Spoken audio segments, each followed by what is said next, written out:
The demon king, Ares, had been killed and their nation was in ruins as well.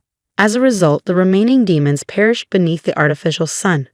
But it was still a win for the ones who stayed human. Not that the humans' victory would have stayed the gears of fate on their race down to oblivion.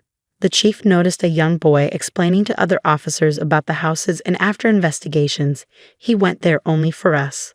Also, it was indeed true that there were nice, properly built huts which, if given proper facelift, they will be good habitat. The little boy was happy they could all rest now. But the chief told him there was still a lot more resting to do before they could go back to their gardens. The chief then asked another young boy named Aiden to take a look around based on what the first boy had said. Aiden replied that there were so many things available that he thought they must get enough food there. Their aim was to plan everything so they could set up the country again and make order. To achieve that, they needed a leader, such as the chief. In fact, the chief was surprised when the boy mentioned him as a leader. A small boy was later seen holding a flower in his hand, which suddenly erupted into a purple furnace. Everyone was shocked, and before they knew it, the explosion killed many people. Not long after, the young boy who knew the chief arrived on a bus, as he was not around when the incident happened. He quickly went to check the corpses on the ground and was shocked to see the chief's muffler. He saw that no one was exempted from dying. Thereafter, a human-like demon emerged suddenly, asking the king to swallow him up and make him a second advent as he praised the king. This demon knew how the king transcended the universe and believed only the king could see the right world. He begged for the king's help to deliver him from terrible anguish. While he was asking for help, he suddenly heard a voice calling someone's name, Lucy, to come back, telling her that everything was returning to normal. The person calling was a small girl who did not heed the call at all. The human-like demon looked back and saw that the girl was already gone. This made him remember why he classified them as history's worst lowly creatures, which he hated. The young boy from earlier, who was with the chief from the beginning, was still sitting down, thinking of what to do, even though he knew it was the end as there were no more revelations. It dawned on him that the eternal night was coming and nothing could stop it. He regretted summoning the monster to the world, knowing it would grow after consuming their world. The guy chasing after the small girl, Lucy, eventually caught her. The girl did not want to follow him and began shedding tears, which formed a young man. In the beginning, the world was only filled with teeth. But one fateful day, there was a whisper of one word, balance, and that was how our main character, NC, came into existence. She appeared in the form of a lightning body. The small girl from earlier was seen again, as the young man had already caught her and brought her into the house. The young man, known as Doctor, was asking her where she had been since he had not seen the other guys and was worried about their well-being and why they had not come back yet. Doctor was worried because he doubted if they were still alive. He was thinking about what he would tell Rana when he came back. Meanwhile, the girl was sorry that she could not be of any help.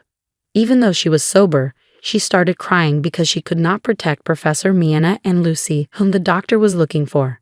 However, the doctor was thankful that the small girl had done all she could to survive. The young boy was later seen again on someone's shoulder.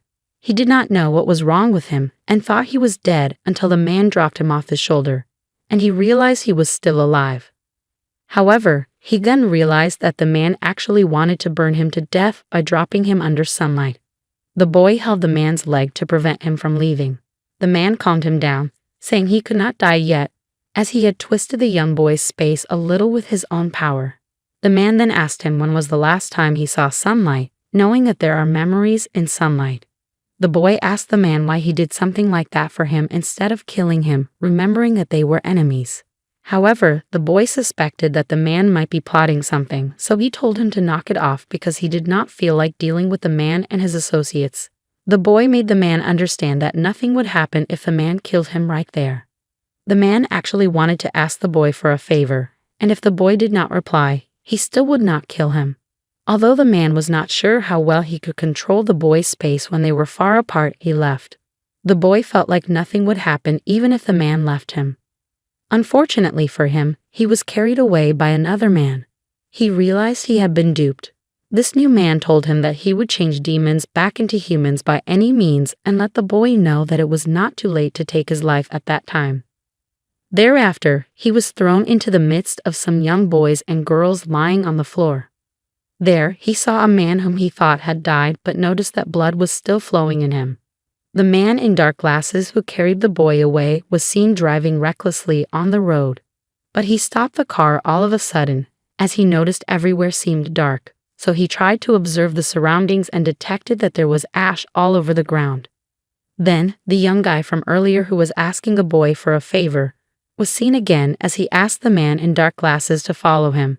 But then the man replied that he cannot drive anymore due to the low visibility caused by the ash. Therefore, he is going to need the young guy's help. The man then asked if the guy was close to the military guys, as he had no idea of what was going on right then, because he could see some bodies lying lifeless on the floor. Although the man was under Ares for a long time, he claimed to know nothing. All the while he was talking, he expected the young guy to reply to him, but he did not get any response, and that made him check if the guy was still in the bus with him. To his utmost surprise, the guy had fallen down, and that shocked the man because he did not know how that happened. He quickly rushed to him to check if he is fine, but the guy addressed the man by his name, White, telling him to wake him up if he fell asleep, because there is not much time for them. The guy eventually fell asleep and White tried to wake him up, but he did not wake up. That made White think of different things that might have happened to the guy. He still kept on trying, and later on, he began shouting close to the guy's head. Maybe he would wake up, and he eventually woke up due to the loud noise White made. Then White asked him why he fell asleep so easily, but he did not reply. Rather, he only told White that Ares is dead, and White wanted to ask for more details about how it happened, as it seemed that was what the guy sent to check when he fell asleep. But the guy told White not to ask him for any details, as his heart was not in a good state right then. However, White was even happy that King Ares was dead, as he could remember how days under him were hell, so he told the guy, whom he called Shay, that it is better as Ares eventually died. Even what White said about Ares was true, as Shay confirmed it, but White did not believe him, as he was unsure that Shay could think that way. He then let Shay know about how much Ares hated him, as Ares has always tried to look for any way he might take to surpass Shay or how he can kill him. Therefore, White asked Shay to forget about Ares, as he was a real bad guy. Shay, listening to all what White was telling him, he could see that it seemed White was comforting him, but White actually meant that he should forget about the bitter mistakes he has made in the past with Ares, and instead they should move on. As White still saw that Shay was sober, he then asked Shay to let them leave, since it was Shay that said earlier that they did not have much time. The human-like demon appeared again, in front of a bright light, asking a man, Luciel, to reveal his real form, as he knew how Luciel had twisted Michael's noble sacrifice and also stole a soul's life. Therefore he told Luciel that he would receive the wages of all the sins he has committed. But Luciel rejected it, letting the human-like demon, who happened to be his father, that he does not fear his father anymore. Luciel then explained how that world they are in was of great existences, exhibiting both light and dark, that one can even call the home of Lord Dark Lessa. However, he made it known to his father he cannot actually stop his father from sending him there. Instead, it happened to be what he was hoping for. Then he started fighting with his father, as they both used striking light, but Luciel added dark power to fight his father, which worked at a point, as it pushed his father back a bit. He himself could even feel the great dark power, as it just destroyed hundreds of billions of galaxies, whereby he hoped his father's world was among them. While fighting, he made his father understand that his father has made an idiotic choice, as he could see that his father can trade hundreds of millions of worlds and allow their energies to be destroyed in exchange for the world. But then he reminded his father he is still his father's creation, which is a partnership between light and dark, and therefore he would make his father pay for the price. However, his father did not understand why Luciel loathed his world, and he replied that the world his father made can never become eternal, as the balance has started to shift. Thereby, his father's world would soon be placed on the scales of destruction. What Luciel said made his father also prepare his mind to put his life on the other side of the scales. In a forest, a young guy was seen wandering around the forest, as he did not know how he got there, because he could not remember anything. Just then, he saw a man wearing a hat, sitting on the ground in the forest, and he easy to ask the man for help, telling him how he had lost his way. The man did not even respond to him. Instead, he stood up and asked the guy who lost his way if he could help him plant some trees. When the man asked the guy this question, the guy was lost as he did not understand what that was for. Later on, he agreed to help the man plant some trees, and they started doing so. A haiku was planting the tree with the man. The man saw how he was holding the tree, so that prompted the man to ask if that was his first time of planting trees, and he replied that it was. However, when he felt like he couldn't plant the trees very well using his bare hands alone, he then asked the man in the hat if he had any tools he could use, because it feels inefficient doing it with his hands. But the man replied that they cannot use tools, so it won't damage the tree by accident. Therefore, they have to do it with care. The reply made the guy look at the man suspiciously, and also look at the trees on the ground, thinking about when they will be through with planting all of that, as that time was not the right time for him to be doing that. As he wanted to go and pick another tree that he will plant, he saw a black tree which was totally different from other ones, and he decided to carry that one. But the man quickly asked him to put it down, because the tree was said to have been in existence for too long. Moreover, the guy thought that the black tree should be the one that they will plant quickly, since it is old, so it will not rot. But the man quickly kicked the tree from him, as he saw that the G did not understand what he meant. So he went ahead to plant it, and before they knew it, the man was done with planting all the tree.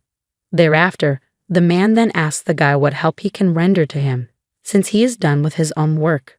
The guy was confused on what particularly to ask the man to help him with, as he did not know where he needed to go or how he got to the forest in the forest place. He did not remember anything anymore. Then, the man took his hand and made the guy's palm touch the tree he specially planted for him.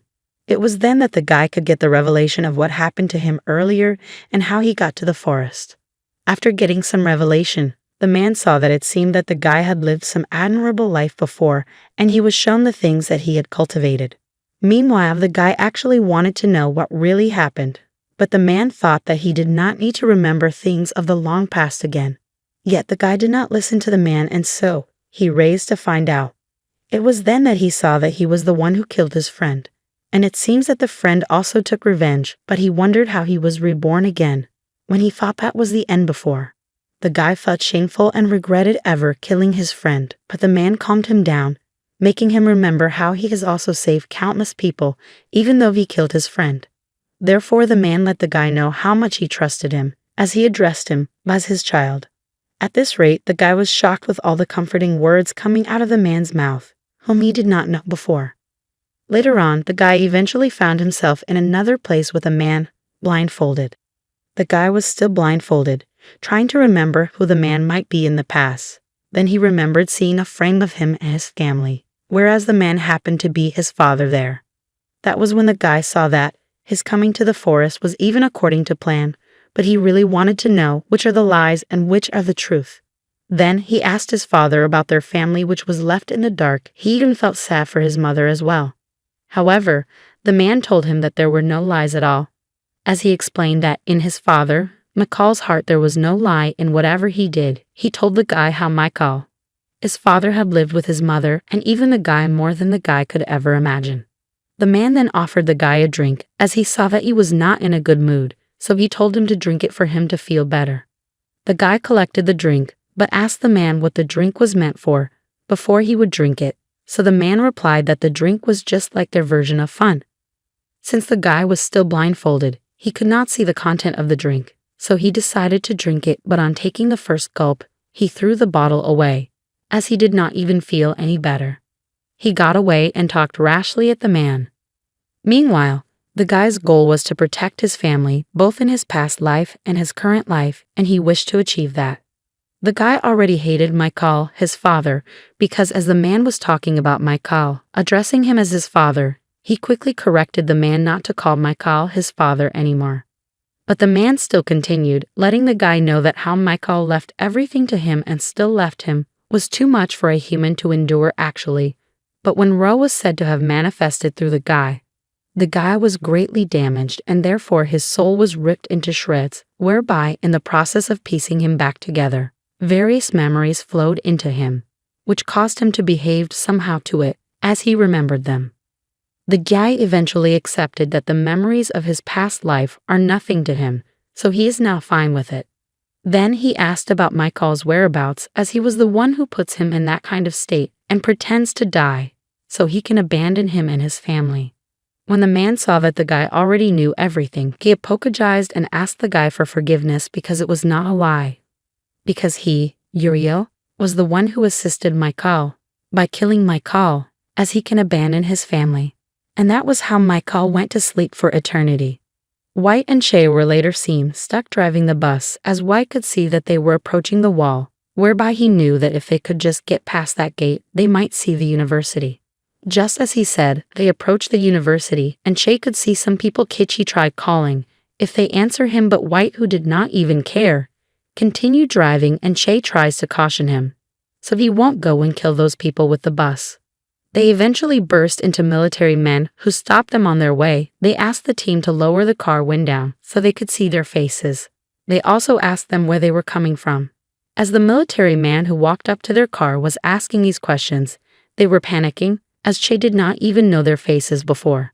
So it was White who replied that they were coming from Zone 1. One of the military that was half bald-headed did not believe them, as he kicked them out of the bus and tied them.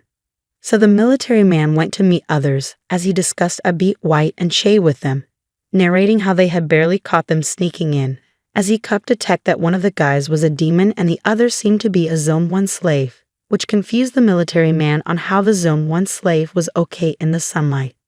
Meanwhile, White was angry at the fact that ordinary humans caught him up, and while he was angry, Shay saw that he was planning to kill those military men, but then he knew that White cannot kill people. Just then a young guy among the military men, seeming to be caring at White and Shay, while he was checking if they were fine, he detected that White was a demon with one horn cut off, and he saw that Shay was not a demon. When the half-bald-headed military man saw this young guy, he wanted to stop him, but his power was not enough as the young guy. Whereas the young guy moved closer to Shay, he remembered that the guy's face was familiar, but he could not recollect where he knew the guy from. Before he knew it, the guy already brought out a gun, pointing at White, as he wanted to kill him because he did not want Shay to hang around demons. Before the military man could stop the guy, he already pulled the trigger, and shockingly enough, he shot Shay's hand instead of White. However, it was Shay who intentionally put his hand there, as he did not want White to die, claiming that he is his friend. Even White did not expect that Shay would save his life, because he already thought he would die. The military men were all shocked, as they could not believe their eyes that Shay could catch a bullet with his hand. Meanwhile, what Shay did made the guy realize that Shay was not a human, and that really pained the guy so much. However, Shay was not even remorseful for deceiving the guy, as he did not consider it important enough. All that he kept on saying was that he did not have much time, and that he did not want to fight the guy right then. Immediately, he carried White on his shoulders and decided to leave, but they were stopped by the military men, in which Shay kept warning that he did not want to fight with. Just then, the guy wondered what could be inside the truck. They drove to the place, and before he could run to the truck, they already opened the truck and brought out all the children. But Shay asked them to all put down their guns because he would not allow them to lay their hands on those children. Meanwhile, the young guy, who was a military man, questioned Shay on how possible it was for those demon children not to get burnt in sunlight, and also asked him what he was going to do with the children. Shay did not reply to the guy. Instead, he only let the guy know that the children are hairless to humans, so they should not bother to kill them, rather they should release them. When he said that, the guy did not believe that demons would not harm humans, and even other military men also supported as well. As they talked about how demons do waste lives, one of them did not even believe that those children are actually kids, because if they stole people's lives, they are not considered with their age again, as they might be adults in children's bodies. They all disagree with Shay that the demons must not be allowed to be released into their world. In fact, even if they are kids, they still want to kill them, as they may later grow into harmful beings. Shay still kept on trying to explain things to the military men, that the children are innocent, but none of the military men wants to hear his story again. Shay did not give up. He started pleading with the military men to give the children a chance, all to no avail. Whereas, all the while Shay was begging the military men, White was hearing them, and he got anew to an extent that he changed his form totally, then started using his power, fire, to attack all the military men. Some tried running for their lives, as they could see that he has become a monster, which he agreed, but did not stop killing them. Thereafter, a voice spoke to White, telling him to stop killing them and not committing any sins anymore. Despite that, in the end nothing changes. White eventually stopped killing them as he asked if others would still get in their way again, and the young guy immediately replied that they will leave them, because he already broke their guns. So there's nothing for them to fight him again. Meanwhile, White knew that it is not like the military guys actually want to leave them, but the fact that they cannot just stop them again. After Shay and White had left with the children and truck, the military men were the one cleaning everywhere that was messed up. Actually, the young man followed Shay to the hospital where he was being treated, and it was then that the man realized that the young guy still wants to stop them because he follows them anywhere. So he tried making the young man understand that he is in support of humans, and therefore he would not let anything harmful befall humans. The young guy then replied that earlier when many Yuwa died due to White, no one will understand if he was trying to protect the humans or not. But then she understood what the young guy was trying to say, and he also made the young guy realize that he is fine, even if it was only the young who understood him. Not long after, the doctor finished treating his palm, and he went out to meet White, who already found it meaningless for him to receive treatment because he felt like they did not have much time for that, and they might be delayed.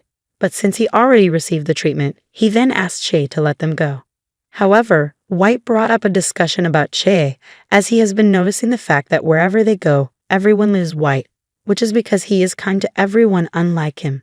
And he noticed that especially when those people are humans, then Shay overlooked anything they did to them wrongly. When Shay saw how White had been commending his good deeds, he then appreciated White as well, calling him a good person too. But White already considered Shay as a philanthropist, whereby Shay did not actually expect anything from White, just that Shay was certain that if White had not met Eris, he would have surely become a fine adult. What Shay said made White tell Shay that he is already over 100 years of age, and Shay saying something like that to him made it look ridiculous to him, so Shay apologized. But White did not see any reason for that anyways. The next morning, the military captain was seen as he just woke up, asking his guys about what happened to the demons, Shay and White, that they said they caught. Surprisingly, one of his military guys replied that he was the one who asked them to let the demons go, and in fact, they were just returning back from sending them off. This shocked the captain, as he could not remember when he said that. The captain did not bother himself too much, as he knew that even if the demons went to Zone 3 or Zone 4, he was quite sure that the military men there would take care of them. So his other guy asked him about the solution to the communication issues they are having with Zone 1. Meanwhile, the patient was surprised that they are still yet to contact Zone 1. Although one of his military guys knew what caused the communication issue was due to a giant flash of light that occurred which made communications with several camps to have been disconnected. Therefore, they suggested that they would have to make a search party, which the captain was fine with. Also, the demon suppression was said to be almost completed, and therefore it is time for them to do things for themselves. As the captain also knew that the demons might be secretly planning to get food or military supplies, and so, if they keep being too considerate, it's likely they won't be left with anything when the war ends. Therefore, he made it known that the likes of demons are not their enemies anymore. All of a sudden, there was a commotion in the sky, and before the military guys would know it, there was already a hole in the sky. It shocked everyone, and immediately, the hole emits out a purple furnace, which surprisingly happened to be Ra's doing, which even Luciel did not imagine that Ra could use that kind of method, and therefore he told the man that was with him, Soret, that they would also be fed to the scales if they act rashly. However, Luciel wanted Lord Dark Lessa to be completely released, which will happen soon, so he told Soret to let them leave the world to her when she arrives. But Soret and the other guy that was there also disagree. Therefore, Luciel asked them to find something else to eat, as he let them know that they can fill their bellies with the head if those arrogant angels who obstruct their way. Soret and the other guy make the move to eat him, but he told them that he was not referring to himself, but other angels. A small youngster by the name of Gabriel was observed calling upon his creator, Lord Ra, and pondering the possibility of what could have happened to his god, who had lost his light. Reynald, another servant of Ra, questioned Gabriel about whether or not what Gabriel had said was in fact the truth, and Gabriel affirmed that what he had said was, in fact, the truth. He explained that the light of Lord Ra had diminished, and as a result, he was unable to see anything. This was demonstrated by the fact that he was able to see, For Reinald to have complete confidence in what Gabriel had to say, Gabriel validated it from Uriel, who possessed eyes that were similar to those of God. Gabriel felt that Uriel ought to be aware of what he was saying, which led him to consider the possibility that Luciel had ultimately prevailed over Ra. Uriel was taken aback when Gabriel brought up Luciel because he explained to them that their fallen brother had gained possession of the chariot that was carrying the balance, and as a result he has been chosen by Lord Re, which indicates that he has been sacrificed. Uriel, on the other hand, helped Reinald and the others understand that Lord Re was a sacrifice in order to safeguard their world, despite the fact that this was something that the humans looked down upon. Raviel, on the other hand, stated that Lord Re has already destroyed a great number of poorly constructed worlds in the past, and as a result it asserted that he would not have been like that if Gabriel and Michael had not contributed to his development. Gabriel became enraged because Raviel had spoken his name, which indicates that Raviel is disrespecting him. However, Raviel confirmed that he is not insulting Gabriel because he was aware that all of them are only servants of God. In reality, the most important thing was that Raviel did not agree that Lord Re had been chosen. As a result, Gabriel was attempting to convince Raviel of the truth, which is that Lord Re has been chosen, and that these individuals must not have any doubts about him. Afterwards, when the sun began to rise, Uriel questioned Gabriel about what they ought to pray for at that moment, or what they ought to have faith in, given that Lord Re had finally passed away. However, Gabriel was unable to supply him with exact answers because everything seemed to be a mystery to them. They were all at a loss as to what they should pray or believe in, and Gabriel was aware that if they were unable to come to a consensus on anything, then it was possible that they would lose their light. Uriel felt sad for Gabriel as he stepped up to him to comfort him and let him know that the world will soon collapse, so that was not the appropriate time for them to cry. Gabriel felt sober as tears rolled down his cheek, and Uriel felt sorry for him as soon as he saw him. During all of this time, Reinald was observing, and he couldn't help but express his curiosity about why they were all behaving like children. He was perplexed by the fact that their deity had recently passed away, and they were unable to decide what to do about it. He anticipated that they would muster up the fortitude to find a solution. However, Gabriel responded to him by saying that they are not like him, despite the fact that he recognized what Reinald was attempting to convey.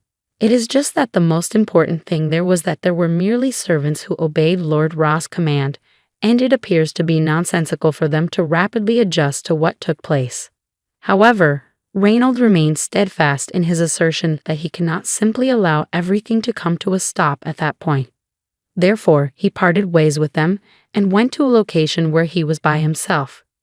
He questioned Lord Ra about whether or not he had indeed passed away, as his slaves had stated, and he stated that if he had passed away, he would be willing to follow him till he passed away, despite the fact that he acknowledges the fact that they are not as intelligent as he is, and that they are clueless about where they should go and what they should be doing. In anticipation of a response from Lord Ra, he delivered all of this. All of a sudden, there was a disturbance on the land, and to everyone's surprise, Lord Lessa arrived and addressed Reinald. Everybody, including Reinald, was taken aback because he had not anticipated Lessa. Reinald was initially frightened when Lord Lessa asked him what he was doing there. However, Lord Lessa calmed him down by revealing that he was not the person sitting in front of him. Rather, it was the god of darkness. However, Lord Lessa truly heard Reinald's voice, which is why he appeared. After that, Reinald informed him that Lord Re had in fact passed away. Initially, he anticipated receiving a response. However, he did not receive any. Subsequently, he repeated his question, inquiring about the whereabouts of the god of night or the activities that he had been engaged in. In light of the fact that he was able to perceive that the apostles loved him, the god of night just instructed Reinald to convince them. When Reinald attempted to inquire about the manner in which the god of night was aware of that, the god of night responded that he did not have much time to provide an explanation. As he revealed how Lord Darkless's heart and will are destroying him, one can clearly see a hole that has penetrated through his heart and reached the other side. Lord Darkless's will and heart are destroying him. After Reinald realized that the god of night does not have any spare time, he approached him and asked him to instruct him on what to do. As a result, the god of night advised him to cease the conflict, even if there were more gods. He also helped him realize that people currently live in such a manner, and that he should therefore refrain from engaging in conflict. Reinald came and called her out, letting her know that he had brought the answer that she desired to hear. Gabrielle had already knelt down, but she was still crying at the time. On the other hand, Gabrielle insisted that Reinald should simply assist her by fighting through the conflict alongside her. Gabrielle did not receive any response from Reinald. He suggested that he go. Nevertheless, Reinald inquired of him as to what he was praying for, while Gabrielle reiterated that Lord Ra is a god who made a sacrifice for them, as well as for their family and friends. Eventually, Gabrielle was able to comprehend the magnitude of the things that he had lost, to the point where he no longer had anything to lose. Therefore, he is the same as every other human being. In addition to this, he endeavored to make Gabrielle comprehend the reality that people have been fighting from the beginning of time till the current day, including those who did not believe in the existence of gods. On the contrary, human beings have faith in one another. Despite everything that Reinald had to say, Gabrielle was not persuaded. He continued to claim that they are nothing more than shadows of Lord Ra, and as a result, he and the other servants are distinct from Reinald, which caused them to think in a different way. Reinald, on the other hand, did not accept what Gabrielle had to say since, if what Gabrielle had to say was accurate, then he would have known that Michael would not have spared him of his own free will, and he would not have been born either. During the time that he was still exchanging words with Gabrielle, Remiel entered the middle of their conversation. As was to be expected, he joined forces with Gabrielle to take a harsh stance against Reinald. They all detested Reinald for thinking differently than they did, given that he is a human being. As a result, Remiel came to the conclusion that they would be extremely devoted followers and would accompany Lord Ra wherever he went or whatever he did. After then, Reinald, who had been listening to Remiel the entire time, questioned Remiel why he had not passed away due to the fact that Lord Ra, their god, had passed away. In addition, he was distressed by the fact that, ever since Lord Ra had passed away, Remiel and the other individuals were unable to take any action to safeguard the things that were of great importance to them. This was due to the fact that they were cowards, in contrast to humans who were more courageous than they were. In reality, Reinald anticipated that they would care for Ra's legacy, which was deteriorating into ashes, as well as the scoundrel who was responsible for Ra's death. As a result, he decided to leave them alone if they did not show any interest in the matter that he had stated. In point of fact, Gabrielle inquired as to whether or not he was referring to human beings when he spoke Ra's legacy, and Reinald responded by saying that he meant it, and that he meant that to include the servants as well, for they are all creations of Ra. After hearing what Reinald had to say, Gabrielle became interested in the situation and promised to engage in combat with Reinald, declaring that he would accompany him wherever he went. Remiel was taken aback by Gabrielle's response because he had not anticipated receiving such a smasher from Gabrielle. Raviel, on the other hand, was pleased with Gabrielle's performance. As a result, everyone sat down and Raviel lit a fire, which kept them all warm. This prompted Remiel to recall the life that Lord Ra had led. Just at that moment, Raviel caused Remiel to feel the heat of the fire as it was getting closer to him. He was unable to keep it to himself as he begged Raviel to forgive him. He realized that he had upset him since he was a father, but he had not been following him the entire time. However, the flames turned in the direction of Raviel, which caused Remiel to become enraged. Remiel believed that Reinald intended to kill his father. Reinald just used his leg to drive the fire away from Raviel. However, his father advised him to take a deep breath and calm down. During this time, Reinald inquired with Uriel about the manner in which Lord Ra had actually passed away, as he was unable to comprehend the significance of the balancing carriage. This was the manner in which Uriel explained the balancing carriage, which was that on that universe, there was an infinite number of dimensions and an infinite number of worlds, in addition to an inconceivable amount of energy, so much so that it was believed that the entire universe was connected to one another for some unknown existence in perfect symmetry. As a result, Uriel related how their Lord Ra had given that existence the names balance and equilibrium, because on a smaller scale, it is said that humans go from birth to death. But on a larger scale, it is said that the formation and extinction of worlds, as well as the culmination of endless brightness and eternal darkness, are the two absolute existences that are being weighed. While this was going on, Reinald asserted that he was aware of the fact that Ra places a high value on equilibrium, but he was unable to comprehend the reason behind his decision to weigh himself. Therefore, Uriel said that if the equilibrium was disrupted, things that complement the additional weight were either cancelled out or they may even be born, which is how the cosmos began. This was the way that the universe began. After hearing the account that Uriel told, Reinald came to the realization that it was Lord Ra who had sacrificed his life for that world. With this realization, Reinald believed that it was an excessive amount of a loss for Lord Ra to have given up his life for that world. On the other hand, Uriel stated that the only thing that might possibly be a tribute to Lord Ra is the life of Dark Lessa. This is due to the fact that while it would prevent the collapse of the planet, it would most likely delay Dark Lessa's resurrection. Reinald, on the other hand, was able to determine that Lord Ra might have considered beyond what Uriel thought, according to the weight of light and dark, because he was of the opinion that there must be something else to it, mostly due to the fact that there would be anything that would make the world of light lighter. Uriel was even made to remember by Reinald that Dark Lessa had been starving for millennia, and as a result she would not have quite as much control over the cosmos as she would otherwise. Considering that he also mentioned that the objects that are related with light will need to be made lighter, Remiel stated that the only possible cast for that would be destruction. Since Reinald had already discovered a number of subjects that he was interested in learning, he subsequently requested assistance in locating Lucio. In contrast, White and Che were seen, and as White was already asleep, White made an effort to rouse him from his slumber by informing him that they had arrived at the location where they were headed, which was Hace.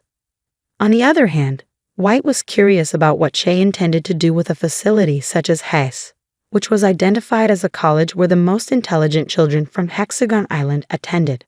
After that, Dark Lessa suddenly materialized and took She on his shoulder before bringing him down from the bus.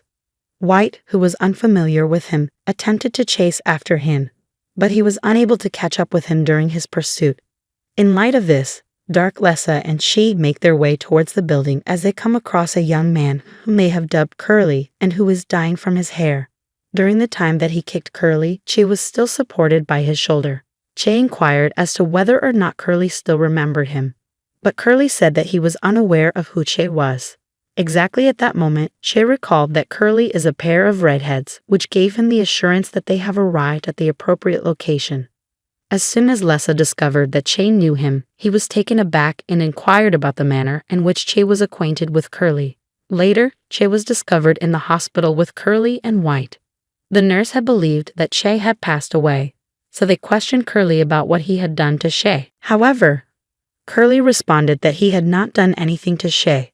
White was the one who gave them the explanation that Che is not seized, but rather that he is asleep, and that it is impossible to rouse him up while he is sleeping. The nurse was perplexed owing to the fact that she was not familiar with such type of slumber. After that, the nurse requested that Curly bring the fumazanol and inject Che with the liquid. However, when Curly was about to inject Che, he became aware that Che is not a human, and as a result, he questioned whether or not the fumazanol would be effective on him. Che woke up, and everyone was thrilled because they informed him how frightened they were when he did not wake up on time. He summed up his courage and tried it, and it was successful. When this was going on, he also believed that he would never wake up again. As a result, the nurse inquired about Rano and Lexter, and Rano said that Lexter had returned to his family, while he had spoken with Reinald on his way back, which led him to believe that he would return soon. Then, just as Curly was about to tell him what had happened to Lucy, he astonished Curly by saying that he already knew everything. It was at this point when she explained to them that Lucy was exactly the same as him, because she had turned into a shell for Dark Lessa. As Dark Lessa's soul is now residing in Lucy in her whole, Che is the place where Dark Lessa's will and heart are located. On the other hand, she stated that Dark Lessa chose Lucy as a vehicle to combine 3 elements, despite the fact that Lucy possessed a soul that was more powerful than anybody else and was capable of becoming Dark Lessa's container. Due to the fact that Lucy cannot be a pure white sealing existence, Dark Lessa will consequently fully shatter Lucy and emerge into the world when the 3 powers are brought together. Furthermore, at that same moment, as a result of the magnet-like resonance between the two, it was already drawing out the powers that he possessed. Due to the fact that Che was even attempting to retain them, he was ultimately unsuccessful in containing the power. If it were to be halted any sooner, then Lucy would transform into Dark Lessa herself. When Curly, who was already terrified by what Che had explained, asked Che, whom he does refer to as Lessa, how it could be prevented or what humans could do about it, he was already terrified. Then Che responded to him by saying that there is a solution if he is able to assist him.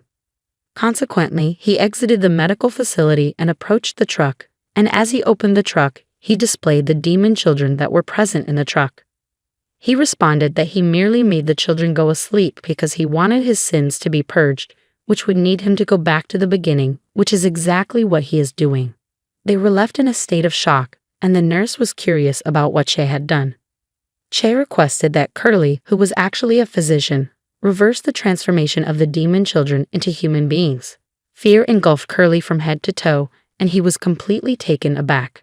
Curly was informed by Che that the demon children are currently sleeping in his realm, and Che was confident that if Curly were to perform the same actions that he had performed on him, he would be able to wake up the demon children as well.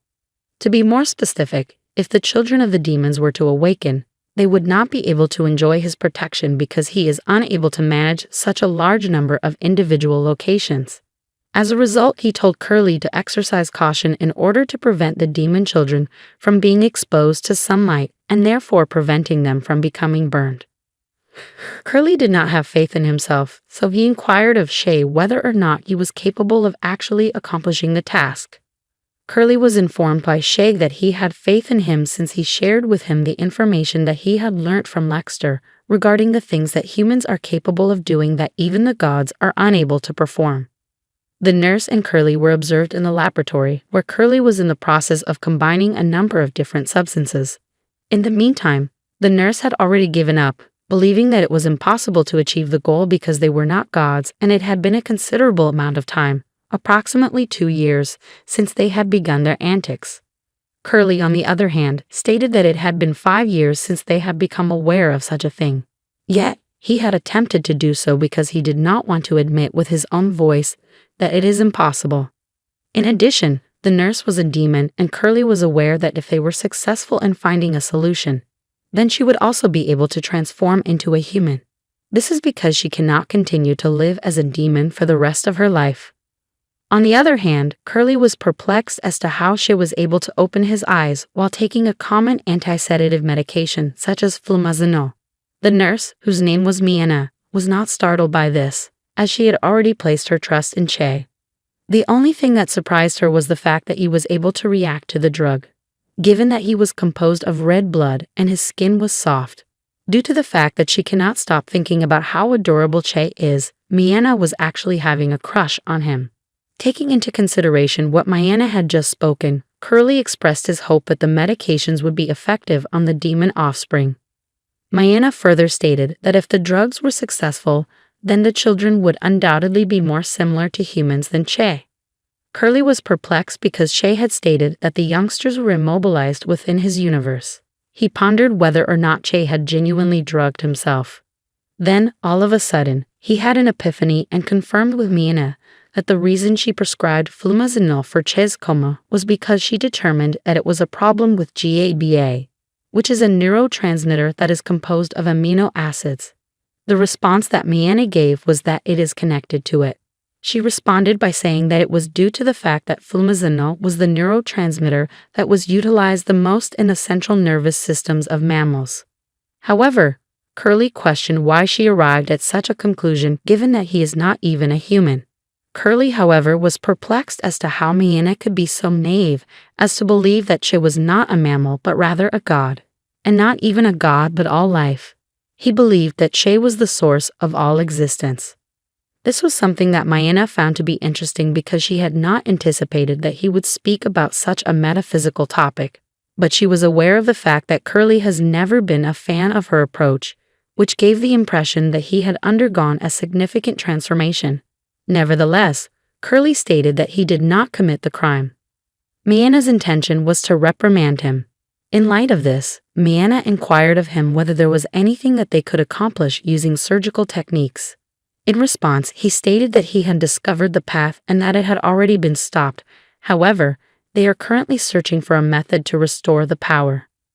During the conversation, White and Che were spotted sitting down together in the corridor of the hospital. White initiated the conversation by inquiring about what would happen to Che, given that Che appeared to have achieved his objective.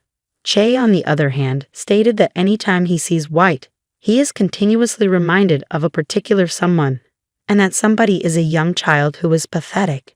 Che, on the other hand, was actually referring to White, and White was already aware of this fact. Yet White joked that he is much larger than Che himself due to the fact that he is older.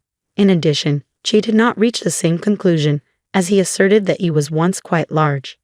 White could no longer argue with him because he had come to terms with the fact that he was so small and wretched. However, he was anxious about whether or not Che would genuinely help him. Che responded in an honest manner that he did not have the right to condemn White in any way, but that he did have something to tell White about his parents. So he told him that his parents did not forsake him as he believed they did. Rather, it was the opposite, because before they left this world, they gave White a name, which Che claimed was Charles Frederick Shaw. He stated that this demonstrated that his parents did not abandon him. White was taken aback because he was unaware that Che had conducted a covert investigation into him. As a result, White asked Che why he had done so, and Che said that it was because he owed White money. White was surprised by this information. At that moment, White had the epiphany that Che was doing all of the things that he was doing for him. Therefore, Che cautioned him to remember his true name and his humanity. But White was already beginning to feel dissatisfied with the situation. Some individuals were lying down near the water, and a radio was playing in the vicinity of where they were, and a conversation was taking place on the radio, where a man named Mr. Thompson was being questioned by the radio host about whether or not he believed in the presence of God. He responded by saying that a lot of people in the United States do have religion, but he stated that he did not believe in such things. To put it simply, he was aware that if he were asked to explain the splendor of Florida without mentioning God, he would be at a loss for words indeed. He went on to explain that people sometimes attribute things that are beyond their control to a variety of factors, such as uncontrollable feelings of despair and rage, unexpected accidents, and insurmountable realities. These are the reasons that people believe that God exists. After that, he informed the presenter that, if they were interested in learning more about the matter, they should know that the Hexagon Island demon commotion was ultimately caused by humans. While this was going on, the radio host became more interested in the topic at hand and requested that Mr. Thompson provide them with additional information. Therefore, he went on to explain that if there were demons, rather than beings from hell, then he understood that they were demons of the heart, which means that they are unable to control immorality. That being the case, Mr. Thompson stated that if the government were to collapse, it would indicate that the society was already in a vulnerable situation. After that, Mr. Thompson was questioned further about the current situation in the United States of America, since they are interested in determining whether or not an emergency situation of this nature should also occur in that country. As a result, he responded in accordance with his analysis that the physical isolation of Hexagon Island was the factor that made the problem worse. He pointed out that there were no such exceptional circumstances in the United States of America. Reinald was later observed as he managed to raise his head up from where the fractured ground that it was trapped in. He did not even know that he would manage to extract his head alive. Reinald was able to do this. Earlier, he was caught with his head grasped when he was refusing to wear some form of clothing that Uriel had given him. When he eventually freed himself, Uriel approached him and asked him why he had refused to wear the clothes as they were required for him to wear. In addition, Uriel informed him that his name is now Rael, and that it was previously Reinald. He insisted that Rael wear the clothing, but Rael did not agree with him. As a result, he was compelled to wear them. He mandated that he wear anything white, such as white robes or a white crown. But Rael objected, stating that he would rather choose to die than wear them. And just as Uriel was about to tell him to die, if that was what he desired, they suddenly became aware of a foul odor.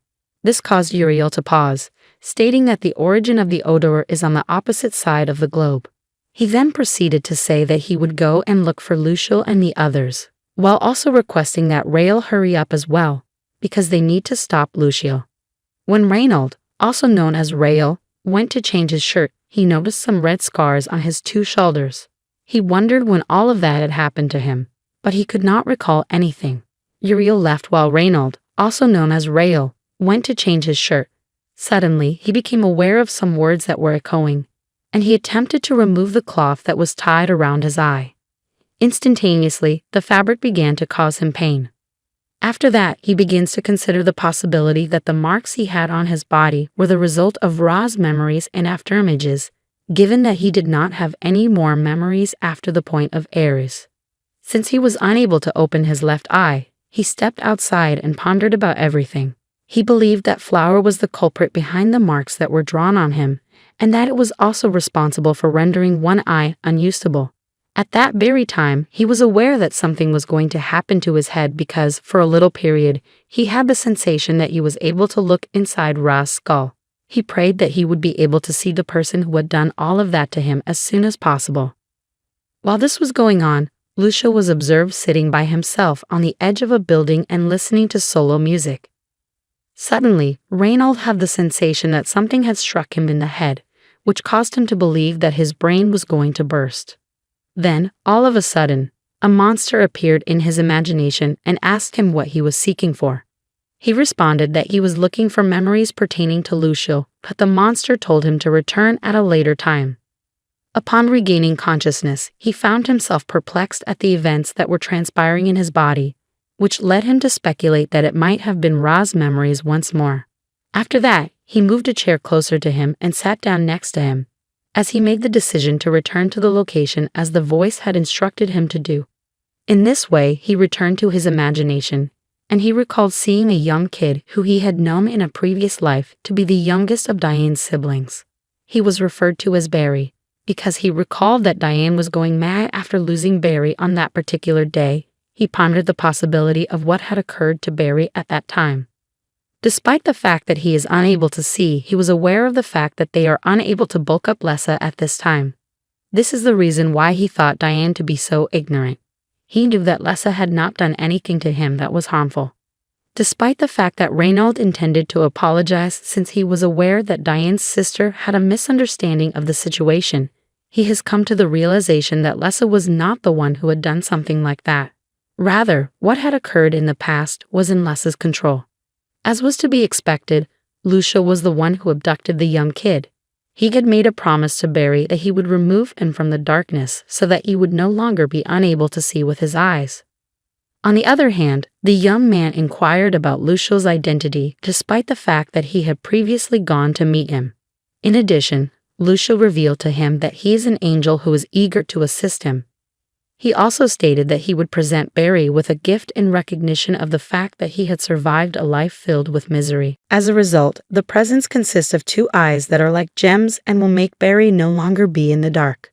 Additionally, the hair is as red as the raspberries that Barry adores, and the voice is as sweet as the singing of a bird. He made all of these statements in an attempt to seduce the little boy, and Reynold became enraged as a result. Nevertheless, in exchange for everything that he had given the boy, he warned the youngster that in the far future, the boy would be required to return his body to him. He also told the boy that if the boy guaranteed him that, he would be willing to give the boy a new life. On the other hand, the young man shared with Lucia that he wouldn't mind being reborn as a blind person again, if it meant that he could be resurrected as Diane's younger sibling. This was the condition under which he would be content with being reborn. As soon as Reynold learned about all of this, he was filled with rage. Exactly at that moment, Lucia caught sight of him and promptly halted him in his tracks. Due to the fact that Lucia was unable to see very well, he asked Reynold who he was looking for. Lucia offered to assist him because he could see that Reynold was struggling without any assistance. Lucia had already recognized him, as he greeted him by his name Reynold.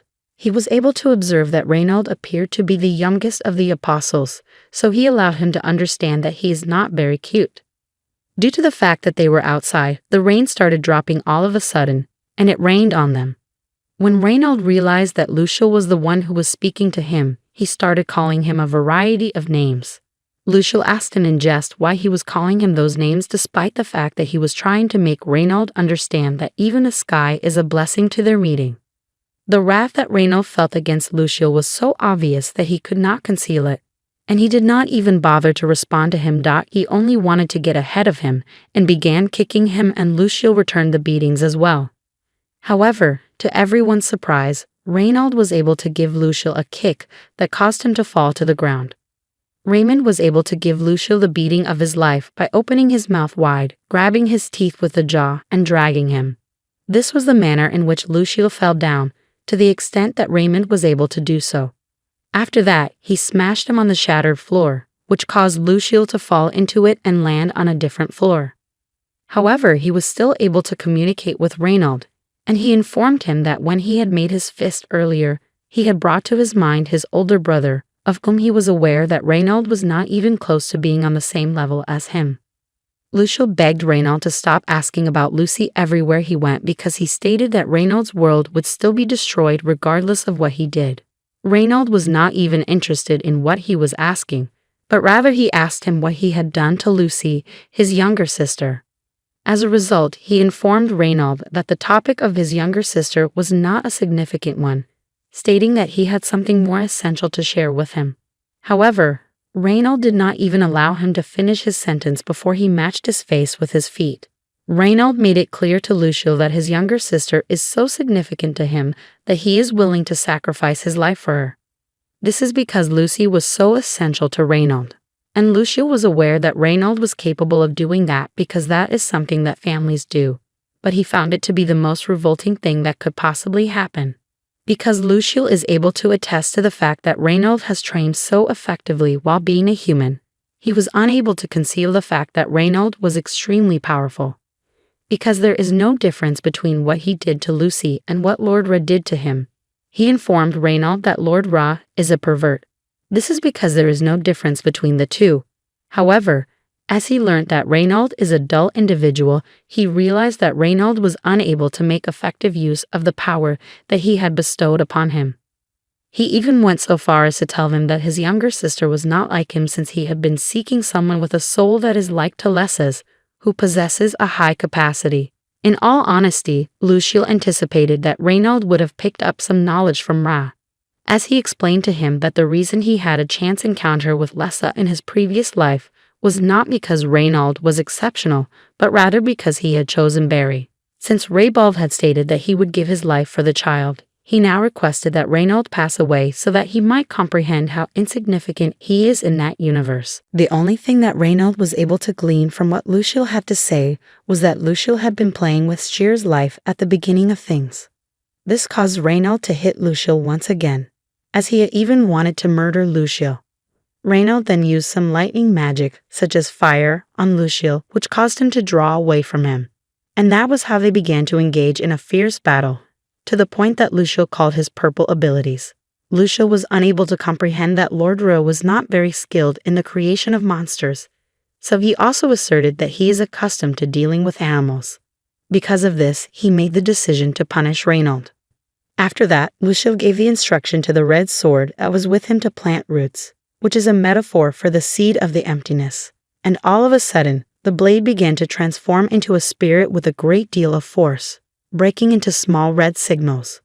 As Reynald went backward, he discovered that he was becoming increasingly terrified. Yet, before he knew it, he was already coated in the crimson spirit.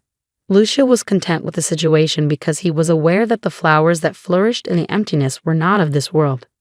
He then inquired about Reynald's reaction to it, given that it was the first time he had ever seen it. Despite this, he informed Reynald that he was going to teach him a great deal of information that he was not familiar with. However, Reynald responded by stating that he did not require his instruction because he was not prepared to listen to someone like Luciel. In addition, Luciel stated that he will not take Reynald's viewpoint into consideration because he has realized that personal opinions are not required on the path to discovering the truth. In spite of this, he was able to successfully convince Reynald of one thing: he will neither force him to make a sacrifice or rule him in the same way that Ra had done. While Reynald was being tormented by the spirits, Luciel realized that he required freedom, and he was prepared to provide it to him in the same way that he would grant salvation. After an incident that had recently occurred, a few individuals were seen, and one of them was questioned about the number of people who were able to be saved. This was due to the fact that the individual could recognize approximately 20 to 30 individuals, but he was unable to take any action because the communication with the strategy team had been severed. The remaining survivors were seen to be accompanied by a monster once more, and one of the survivors mustered up the strength to warn the others not to move because they would also become infected in the same way as the monster. In spite of this, if they did not move, they would be forced to give up their valuable lives one after the other. Just then, an elderly woman stood up and confronted the monster with the intention of requesting that the creature take her life rather than bringing shame upon them. Despite the fact that others cried and warned the woman not to go out, she went out anyway, and the monster grabbed her right away. She then slaughtered her and twisted her neck. Then go ahead towards the man that talked earlier, and the man also summoned a little bit of bravery to talk at the monster, that he would not be scared of him because he was fairly convinced that the monster was going to end up being burnt in the fires of hell for eternity. The monster appeared out of nowhere and proceeded to remove the man's eyes and tongue before bringing his hand to his head and causing him to suffer a horrific death. Because of the manner in which the creature was killing everyone became even more terrified. After some time had passed, another guy went forward to confront the monster, but his wife prevented him from doing so. When the man reached that spot, he suddenly became aware of the fact that they were not the individuals that the monster desired. Instead, he pointed upwards, and they saw a helicopter. That is, the people urged someone to get in touch with the individuals who were in the helicopter and to land it as soon as possible. They did not care if the people who landed the chopper were from the police or the FBI. They wanted anything that would save them. It came as a surprise when the helicopter went down, which also had an effect on the creature. At that moment, two young guys unexpectedly emerged fully armed, giving the impression that they wanted to come and defend those people from the monster. Everyone was still eager to find out what would happen next, and it just so happened that the young men were angels, with Sandalphon and Remiel being the names of two of them. The people were overjoyed, and even the children were able to identify them as angels. As a result, Sandalphon and Remiel were able to make the people forget what had occurred on that particular day. Remiel then requested that Sandalphon evacuate those individuals and also guide the souls of those who had passed away. While Remiel made the decision to confront the monster, he was aware that the monster had been responsible for the deaths of a great number of innocent people. As a result, he inquired about the nature of the monster. The monster made an attempt to show him certain things, but the angel was unable to comprehend what he was saying. All he could do was state that he was getting a negative vibe from the monster, as he could sense that the monster's energy was squeezing the air around him. Uriel was using the angel's eyes to see, so he is also in order to discover the nature of the monster.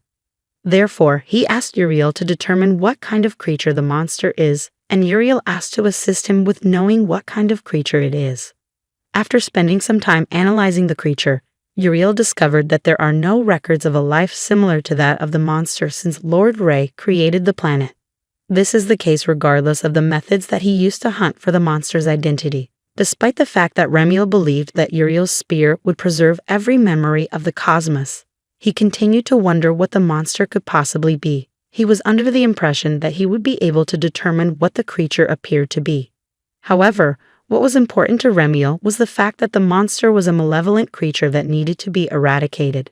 Hence, he would ensure that the monster paid the price for its actions. After that, Remiel gave the order for the Spear of Revelation to pierce the monster. Therefore, Remiel attempted to attack the monster with the spear. However, the spear unexpectedly broke in two due to the fact that the aura emanating from the creature was too strong. After then, Remiel made a request to the Spear of Revelation, which is the holy will of the gods, to remove the mask that the monster was wearing and to assist him in distinguishing the monster from the good. In point of fact, he desired the spear so that it could kill the monster. On the other hand, as soon as the spear began to serve its purpose, it became incompatible with the aura of the monster, and it vanished entirely. Despite the fact that Remiel was unable to withstand the aura, he fell to the ground, and Sandalphon ran to him in order to assist him. In an effort to calm Remiel down, he requested that he call forth the spear once more. However, Remiel was hesitant to do so because it was well known that the spear had been responsible for the destruction of worlds, which was something that had never occurred before. After then, Sandalphon divulged to Remiel the information that they are required to destroy their very own white crowns in accordance with the will of Lord Ra. By the way, it is time for them to pay for the mental freedom that they have already acquired. Upon more consideration, Remiel came to the realization that if they were to act in such a manner, they would be unable to engage in genuine communication with the apostles from that point forward. The white crown was the only thing that could bring their minds together, as Remiel was unable to put his faith in those brothers. This was due to the fact that Lord Ro was absent. Sandalphon, on the other hand, made an effort to present Remiel with an explanation about the entire precarious position, because the creature was more powerful than they had anticipated. And even though a great number of humans had also perished, there was no sign of any souls being seen. When Sandalphon finished his sentence, Remiel was curious about what he meant by it. During the time that White Sandalphon was attempting to respond, the monster was getting closer to them. They were pretty surprised because they had no idea when he was getting closer to them. The monster had held onto Sandalphon's clothes, and Remiel tried calling him. But he told Remiel to run away instead, while he would try to free himself from the monster. Sandalphon eventually got himself freed from the monster, and due to the anger in him he carried his spear and smashed it on the monster, and it hurt the monster. However, if Sandalphon possessed a heart, then he should not be able to flee the sound of the trumpet. That's the melody of the lowest repose. So the monster went ahead and blew the trumpet, but Remiel wondered if the heart dominating the heavenly trumpet was working. Remiel could not get himself at a point, as he coughed for a while, still calling out for Sandalphon to know his whereabouts. He kept calling Sandalphon's name, but couldn't get a reply back. Lucia was seen with Reynald, still under Lucia's spell. Lucia was eager to know what the angel opponents will do against the power of creation possessed by the moon, so he decided to hurry up if he wants to watch it. Therefore, he woke Reynald up, and Reynald woke up as he gasped. Lucio then reminded him of what he told him earlier, that he had something to show him, whereby he asked him to look under his feet as he really meant it. And Reynald does exactly what he asked him to do, so he saw a black hole which he was scared of. Lucio, hearing what Reynald referred to, he was shocked, as he believed that humans truly lack inspiration, because he saw that the thing was more beautiful than giving it such a cheap name. Therefore he refers to it as a star, which is called the horizon of the void, which is also known as the home of those that are forever dead. The horizon of the void is also the inside of Lord Dark Lessa's stomach, whereby that was the place where Reynald's previous soul, Diane, was said to have gone to. Reynald, trying to get what Lucio meant, decided to confirm if Lucio actually means that falling into a place like that horizon of the void and dying there is called salvation. Lucio did not answer if he was right or not, but he only told him that Ray himself did not know what was in that horizon, although he may know, but not definitely. So he urged Reynald not to fear, because he could see it on his face, and he reminded him of the past, when he had stood before the horizon before. Lucio now asked Reynald if he knew why Ra actually took him to that place. But he did not, so he explained to him that it was only because of balance, as he also let Reynald know that his soul was an energy that could no longer evolve. Therefore he is considered as a final product, whereby if it's added with the universe time he used, the weight of light grew obviously. Moreover, according to Lucio, he said Reynald's soul shall become food for Lord Dark Lessa, and he asked if Reynald knew that there were countless deaths buried in the soil. He also let Reynald know that if something new was to be born, then there is a huge sacrifice attached to it, which is salvation. So it won't look like he is lying, he asked Reynald to also consider everyone in their circle of reincarnation against the cancerous disease of that universe. Therefore he told Reynald that they all must disappear for paradise to come. Nonetheless, Lucio said all those things were not for the sake of humanity, because if they all reincarnate, they won't remember their past selves. So he wondered what reincarnation matters to their lives, as it's just like the bridle of suffering that never ends. However, Lucio told him that the only thing that will save their souls from that prison is a cold and meaningless darkness. The only way to become is to become part of the natural flow, because Lucio said there was nothing to fear, as it is what was meant to be, since it is natural.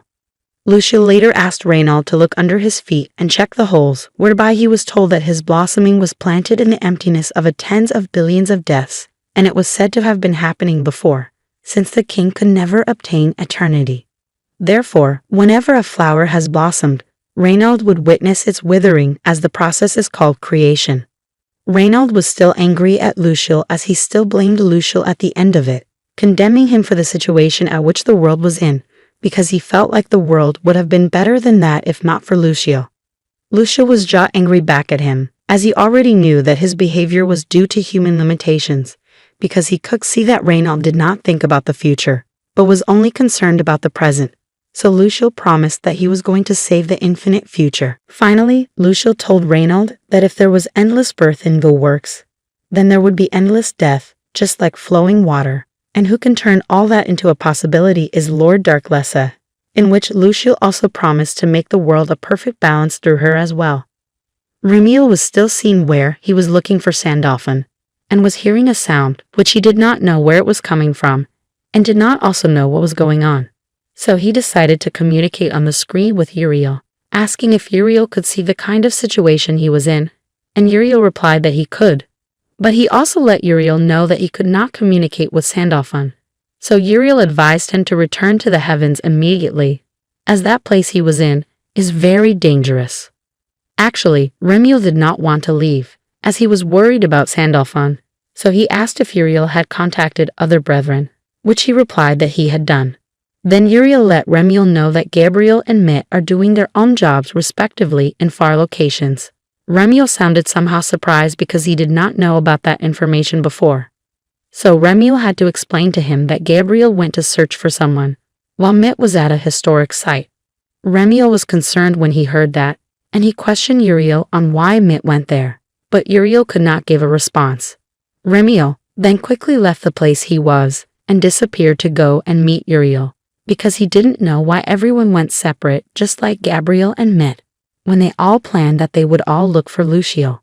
He saw that they were all traitors, which was not supposed to be, not even long after Lord Ray left them. However, Uriel could see how angry Remiel was, yet he still tried to calm him down, letting him know that others might have gone somewhere else because of something, and not that because they are traitors. But Remiel did not want to hear what Uriel has to know, since he sees nothing bad in the fact that they all should go and save Sandalphon. Surprisingly, Uriel refused to follow him, apologizing that he cannot fight at Remiel's side, since he was not made to fight. When Remiel saw that Uriel was not ready to help, he thought Labiel should be able to. Unfortunately, Uriel replied that he could not contact Labiel, since he believed that Remiel already knew that no one has ever approved their current actions. Remiel was quite shocked that Labiel was out of contact, which made him wonder what would happen. As Remiel already saw discomfort with how everyone behaved, he asked if Uriel can just take off his white crown, even though he knew that Lord Red permitted it. Since he knew that Lucio had betrayed them and Michaela on his own, was acting all alone because they could not monitor them. And now, Uriel that was left to support Remiel also chose to be alone, as complicit in Michael's incident. Uriel got so angry that he shouted at Remiel, letting him know that he can never take off his white crown. As they were about fighting and arguing, Gabriel contacted them through the screen and saw the situation at hand, consoling both of them not to fight. Gabriel then let Remiel know that he could hear everything he talked about, but was confused on who Remiel was referring to when he talked about betrayal. However, he let them remind Remiel that he had been looking for someone for a while, but he was quite sure that Mitt would never betray them. Gabriel has the belief that one day, in accordance with Lord Ra's will, everyone will burn their white crowns and be independent. Although Labiel might have burnt his own crown, but Gabriel knew he would have done that for a reason. Even Gabriel knew that Labiel, or sometimes Raphael, is the name considered to be humanity's most beloved angel, as he knew that he is the most righteous brother. Back at Lucio and Reinald, Lucio was touring Reinald as he remembered a goat who loves eating flowers anything it came in contact with it, so that made him hated the animal, which is why he had always wanted to torture Raybald as well. But because of Lord Ray was watching Reinald, he could not do a thing, although he still tortured him a bit but not contented with it. Now that Lord Ray had died, he could do as he wished. Reinald got more angry with the way Lucio even hated animals, which made him find Lucio more disgusting, even though he was already beaten up. But Lucio reminded Reinald that it was Reinald who talked in true pain due to Reinald's spear which pierced his body.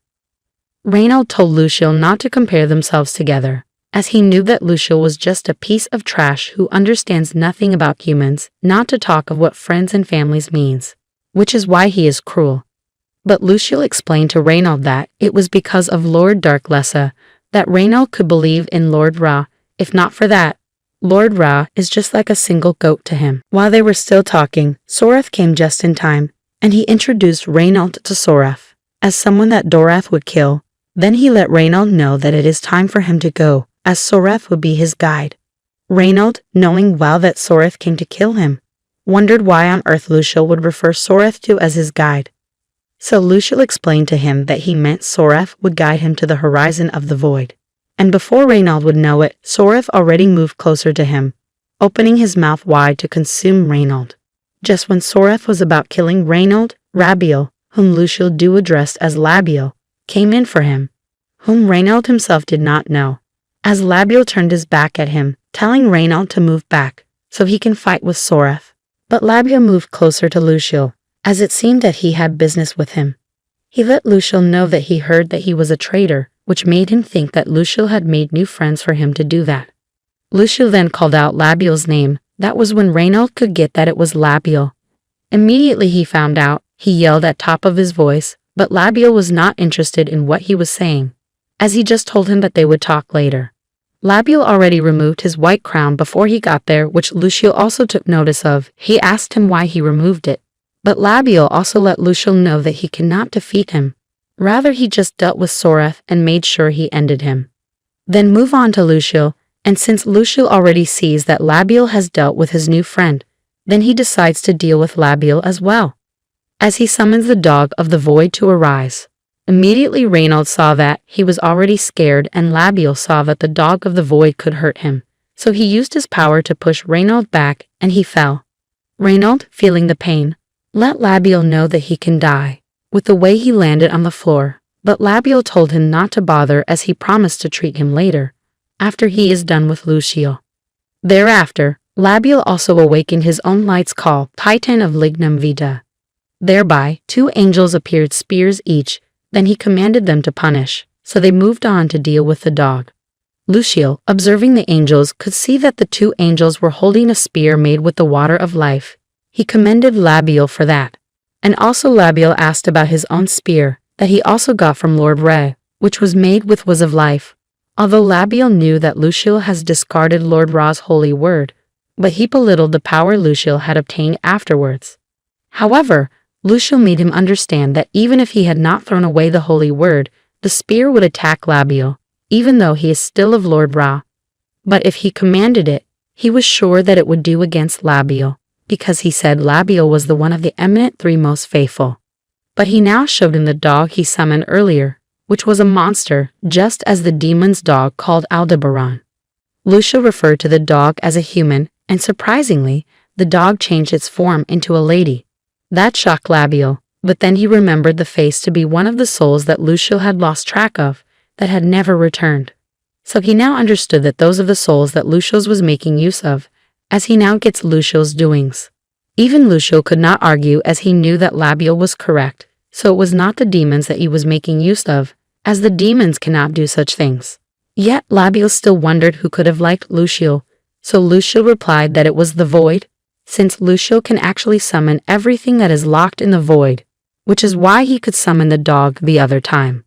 That is why he does refer to himself as the angel of contracts and locations.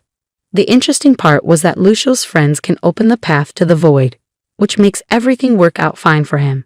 At this point, Labiel moved towards the lady and carried her and tried confirming from her if they really opened the void's door, as he could see that her darkness has no equal. Therefore, he decided to know if she does follow Dark Lessa. As Luciel saw that Labiel was becoming more interested with the lady, he decided to take his leave, leaving the lady with Labiel as a present. While leaving, he remembered a guy on the floor, which he did not want to fight with him, due to the connection he thought they had. But he used his power to tie the guy down, which Labiel tried stopping him from doing. And Luciel left, while Labiel was happy for the fact that he now got the clue of where the souls that never returned are kept, although he actually planned on doing things in moderation.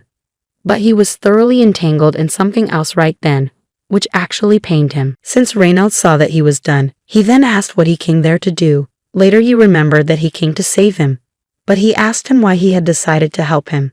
However, Labial did not give him a particular answer, rather he gave him a stern look, and Reinald already knew that he had passed his boundary, whereby he quickly apologized to him. Labial just went ahead to heal him, and he was completely healed, even better than before. Reinald was so happy, so Labial let him know that he may later become the apostle of medicine, in which it made Reinald remember a doctor because of Labial's grumpiness. But as Reinald was talking about it, Labial quickly told him to keep shut. Instead, he asked Reinald to contact other apostles to let them know everything that Reinald has seen and heard where he was. Also, he informed him that he had already burnt his white crown, which is why he cannot communicate with others, and also why others cannot trust him anymore. Whereas Reinald did not know how to use the white crown, as he didn't even know that it was like a phone, in which they used to communicate, so he asked Labial to teach him how to use it, because if not, he would have to wait until the apostles got there so they can talk to them. However, Labial told him that they cannot wait, rather he would show him how to use it, as he just helped him summon his white crown. Reinald was shocked and scared of wearing it, but Labial let him know that his white crown is special, which will not limit his power, even as he wears it, since it was Lord Ra that made it that way. Yet Reinald was still behaving somehow to the crown, as he just collected it from Labial, tore it, then mashed it on the floor. That got Labial upset, asking him if he was okay to have done that. Surprisingly enough, the crown did not get destroyed, as another one appeared again on Labial's hand, so this time Labial made him understand that he cannot destroy the crown unless he burns it. Then, as Labial explained it to him, he summoned on fire and wanted to collect the crown from Labial so he can burn it, but Labial took the crown to the hand, so he would not be able to reach. He did not want to hand over the crown to Reinald. Actually, Labial did not expect such behavior from Reinald, which now makes him understand that everyone from Lord Dark Lessa's side is an idiot person with the way they behave. Meanwhile, why Reinald so much hated the white crown was that he did not know why it was so important that Labial himself did not want him to burn it. Therefore, Labial now asked him if he still wants to get his sister back, but Reinald did not give an answer, rather he was just obsessed with burning the crown. So Labial just gave it to him and he collected it. Reinald, looking at the crown, saying that he did not know that it would eventually reach that extent in his entire life, of using the crown to save his little sister. And since he really loves his little sister, he decided to do it, if that is a step to save his little sister. He was feeling remorseful while he was willing to do it at the same time. So Labial urged him to pull himself together, as he did not care if Reinald would use the crown as a mop or a dish mat. Anything he wanted he should do with it, because he was already angry with the way he behaved at first. Reinald eventually wears the crown on his head, as he expected to feel some kind of aura. But he could not feel anything. He thought Labial might be lying to him before. But Labial just told him to focus and stop turning around talking too much.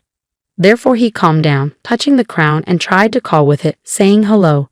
But Labial corrected him that the crown was not a phone. Yet, he did not answer. He kept on saying hello, moving forward, but Labial kept telling him that it is not a phone. However, it later got connected. Even the apostles, Remiel, Uriel, and Gabriel were all surprised that he would be the one communicating with them. As Reinald was trying to communicate to Gabriel, he could not hear Gabriel and others very well as he could not show them what he had seen and heard. So Rabiel, as he was popularly addressed by the apostles, told the apostles that he has taken the crown off, since it was Lord Ra's wish after all, but he claimed Reinald has seen and heard everything. All of a sudden, he made Reinald fall down so he can suffice through the guy's memories, and he was able to do that exactly, as he was able to get his keyword, which was Lucial. Therefore he dug to his deepest memories to find some things out. While digging deep in Reinald's memories, Rabiel found out about Reinald's past life and his little sister, as his little sister was seen engrossed in his story, until it was time for his little sister to fall asleep. So he decided to use that opportunity to go to the forest to pick some raspberries, in which he promised his little sister that he will return back as early as possible. After getting to the forest, he could not get any berries, and he wanted to find some, but he still wanted to return home early because of his little sister. While he was contemplating on what to do, that was when he sighted a young boy who was able to pluck few berries, so he asked him where he got that, and the boy explained to him he hardly sees those, because some children do come there to pluck wild berries, which makes the berries to be scarce. However, he told Reinald to go into the dark forest, where he said Reinald could find some berries. Reinald felt reluctant to go, as some elders had warned them against that forest before, that they should go there. But this young boy trucked Reinald, saying that the elders are lying, that there is nothing fearful in the dark forest. Reinald was confused, thinking if he should go, as at then, the young boy already waved at Reinald as he was leaving to avoid getting late. Then, Reinald now understands that the boy was a weird kid, although he already left then. Reinald eventually went into the dark forest to pluck some raspberries. While he was there, he suddenly heard a voice telling him not to come to that forest anymore, as there were a lot of mountain animals there, which was dangerous for him. The voice was from a young guy who was not a human but a monster in human form. He decided to help Reinald that day, and so Reinald let him know that he would have not been in that forest, if not that he did not have any choice, and since he also saw the young guy in that forest too, he did not worry anymore. They saw so many raspberries which they plucked. They were already stressed out by the time they were done. So Reinald appreciated the young guy for helping him, as that day was a hot one. The young guy tried for him. Therefore, he refused to give the guy some water from his bottle, as a sign of appreciation, but the guy refused at first, insisting that he was fine. However, Reinald knew that he was not, as he could obviously see that the guy was an odd one, and that made him wonder how that guy would live in the forest. Due to what Reinald said, it made the guy feel uncomfortable as he suddenly grabbed the bottle of water and drank it without hesitating. While he was drinking it, Reinald now asked to confirm if he really was not a human. The guy could not give an answer as he wondered why Reinald would ask such a question from him. And immediately Reinald saw that he was uncomfortable. He quickly apologized for asking him that question, as he clarified himself that he was not asking it for a bad thing though. Just that he wondered how he lived in that scary forest, because it makes it look as if the guy was a forest-dwelling fairy. Since Reinald has made up such stories for his little sister before, about fairies, monsters, and all that. As the guy saw Reinald mentioning fairies, he decided to differentiate between fairies and monsters for him, as he wanted to use himself as an example, but suddenly keep his mouth shut, because he wants it to remain a secret, and as Reinald observed him, he told him not to bother himself. That he did not actually mean it, just talking only. Reinald then stood up to take his leave, but handed over a bag full of berries to the guy to share with his friends in the forest, as a sign of appreciation for helping him that day from getting attacked by wild animals. He actually did that for him, because he wants to be borrowing that berry spot in the forest henceforth, for plucking of the berries. And he also asked the guy for a favor, that he should help him and his family from getting hurt, as he knew that the guy has the power. He also appreciated the guy for not having him and his family lack food, because the berries were surplus for him and his family, which provides daily bread for them. Reinald then went home, and on getting home, they were seen as they already prepared food. Then Reinald asked them all to start eating, but they first thanked him for the food. The young girl who was with them asked him if he was able to get many berries that day because the food was surplus, and he rolled what he did. So he decided to share with them how his day went when he went to pluck the berries. He narrated how he met the young guy, whom he referred to as a fairy, in the forest that day, and he also explained how he met the young boy, who showed him the way to pluck many berries, where he went to, and while he was trying to find his way, that was when the young guy came in who helped him. The kids were all surprised when he made mention of meeting a fairy. They were so interested that his little sister asked him to tell her about how the fairy looked. Then he began narrating, putting some exaggeration to make it look like an interesting story, and they all eat thereafter. The next day, before the day became very bright, very early in the morning, Reinald went to the forest again. This time he noticed that the forest was super dark differently in the morning, which made him reason that maybe it was due to the fact that he got up early. However, while going in the forest, he suddenly saw some signs, which were kind of weird, that made the forest look scary to him. But later in some part of the forest, he could see the sun rise there, which made him think that that was the prettiest part of the forest. Then he walked towards where he wanted to pluck berries. On getting there, he expected the fairy to come out just as usual, but unfortunately, instead of the fairy, a wolf appeared, intending to consume Reinald whole alive. Reynald already fell down out of shock, started calling it for help, and fortunately for him, the fairy arrived who saved him as he stood before the wolf, so it would not kill Reynald again. Although the fairy knew that he had blocked with the wolf's meal, which was Reynald, but he let the wolf know that he cannot kill Reynald, although he has to beg the wolf, in which the wolf agreed as he just leave. But the fairy promised the wolf that he would repay that favor it did to him by not killing Reynald, because he didn't expect that it will turn back. Then the fairy asked if Reynald was okay. Reynald then replied to the guy that he is fine, as he even thought that it was the guy who was hurt. But the guy replied that he is also fine, as he asked Reynald not to worry. However, Reynald insisted that the fairy is badly hurt and needs to take care of himself, and the fairy also insisted, swearing that he really meant it, that he was not hurt, since he is not a human, so what happened means nothing to them. Despite all that clarification, Reynald still felt bad for the young guy getting hurt because of him. Meanwhile, Reynald also thought there was nothing to be afraid of, but he actually thinks of his little sister, which made him so scared that he would die. Therefore, Rayback asked the guy to tell him his name, as he claimed that he would never forget the guy's favor, as he held tight to the guy's hand, signaling the beginning of friendship. As Reynald shakes him, the guy realized that Reynald's hands were covered in cuts and bruises, as he was undeniably struggling for his existence. However, he let Reynald know that he had not done any wrong, and that he wants to help the current Reynald. The young guy happened to be Lord Dark Lessa, as he introduced himself to Reynald. So Reynald promised to always remember the name, as he also made Lessa know that it was a blessing for him to meet someone like him, because of how kind he was. Reynald had vowed not to forget the name Lessa again in his life, but later it seemed to him that his promise would have to change. Just then, Reynald woke up, regretting how he spent his past life, as he did not want to remember what he did back then again. Now he could see the good thing when humans could not remember their past lives. Rabiel was not even there when he eventually woke up, because he was getting embarrassed of how he spent his past life. So when Rabiel eventually noticed with the way he was soliloquizing. Since Reynald had woke up, Rabiel knew that the apostles would have seen what was in his head by then, from his conversation with Luciel to his past life memories, just that Rabiel could not see anything again on his own, as he did not wear the white crown anymore. So he just decided to ask Reynald to tell him why he stabbed Lessa in the back.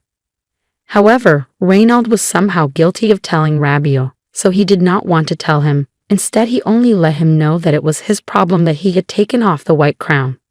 Whereas, Rabiel was actually with Lessa in Reynald's childhood before Lessa became a god or formed any beliefs back then, as Lessa was just a goat back then.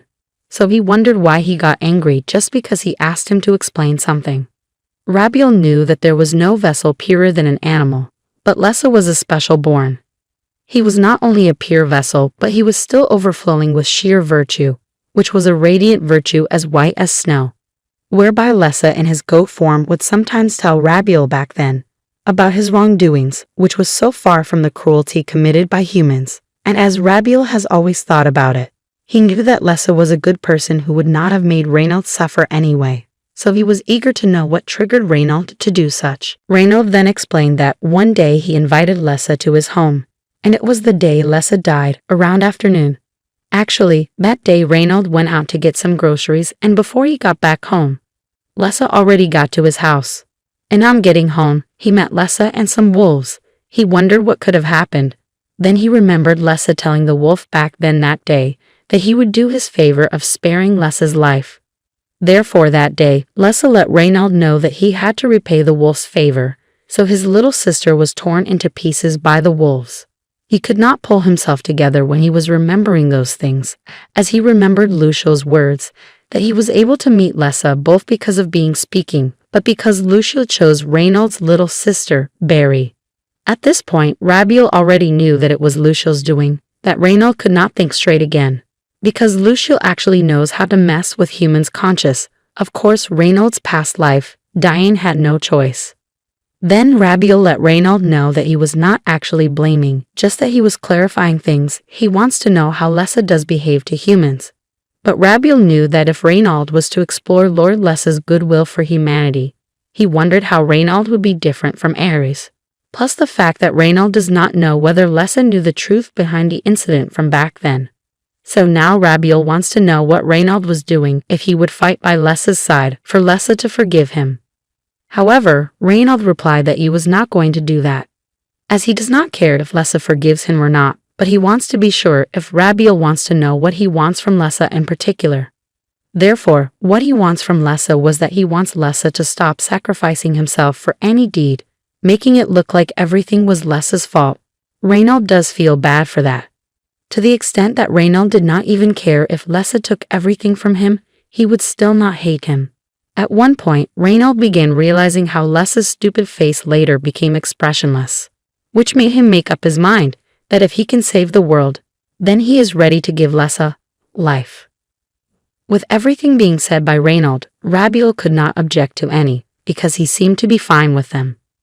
Just that he would notice that Reynald's desire for Lord Lessa is to possess something ordinary, and as expected, Rabiel's feelings are not so different from Reynald either, whereby he considered that to be of Lessa's strength. Rabiel did not pity Lessa just like Reynald had done, and that sounds confusing to Reynald, which Rabiel said he would explain lore about to him, so he urged Reynald to just continue helping Lessa, as he made Reynald understand the fact why Ra turned his back on Lessa, which was because of Lessa's abundant grace. Moreover, he knew that Reynald cannot accomplish everything by himself after all, and even Lessa cannot as well. But he let Reynald know that if those were his true intentions, goals and feelings, then Reynald needs to grow strong, to surpass Michael, the deputy of God. Lucia was seen again, with his subjects, Shed and Soreth, as he let Shed know that Soreth's durability has not been equilibrated, so he asked if there was nothing more that Shed can do again. But Shed replied that Soreth is not weak, but that was happening because he was stupid. Actually, Lucia was angry because Soreth could not win over Rabiel, whom he considered as just an ordinary angel. That made Lucia feel ridiculed. However, Shed let Lucia know he and Soreth do eat each other, which means that they did not hear each other.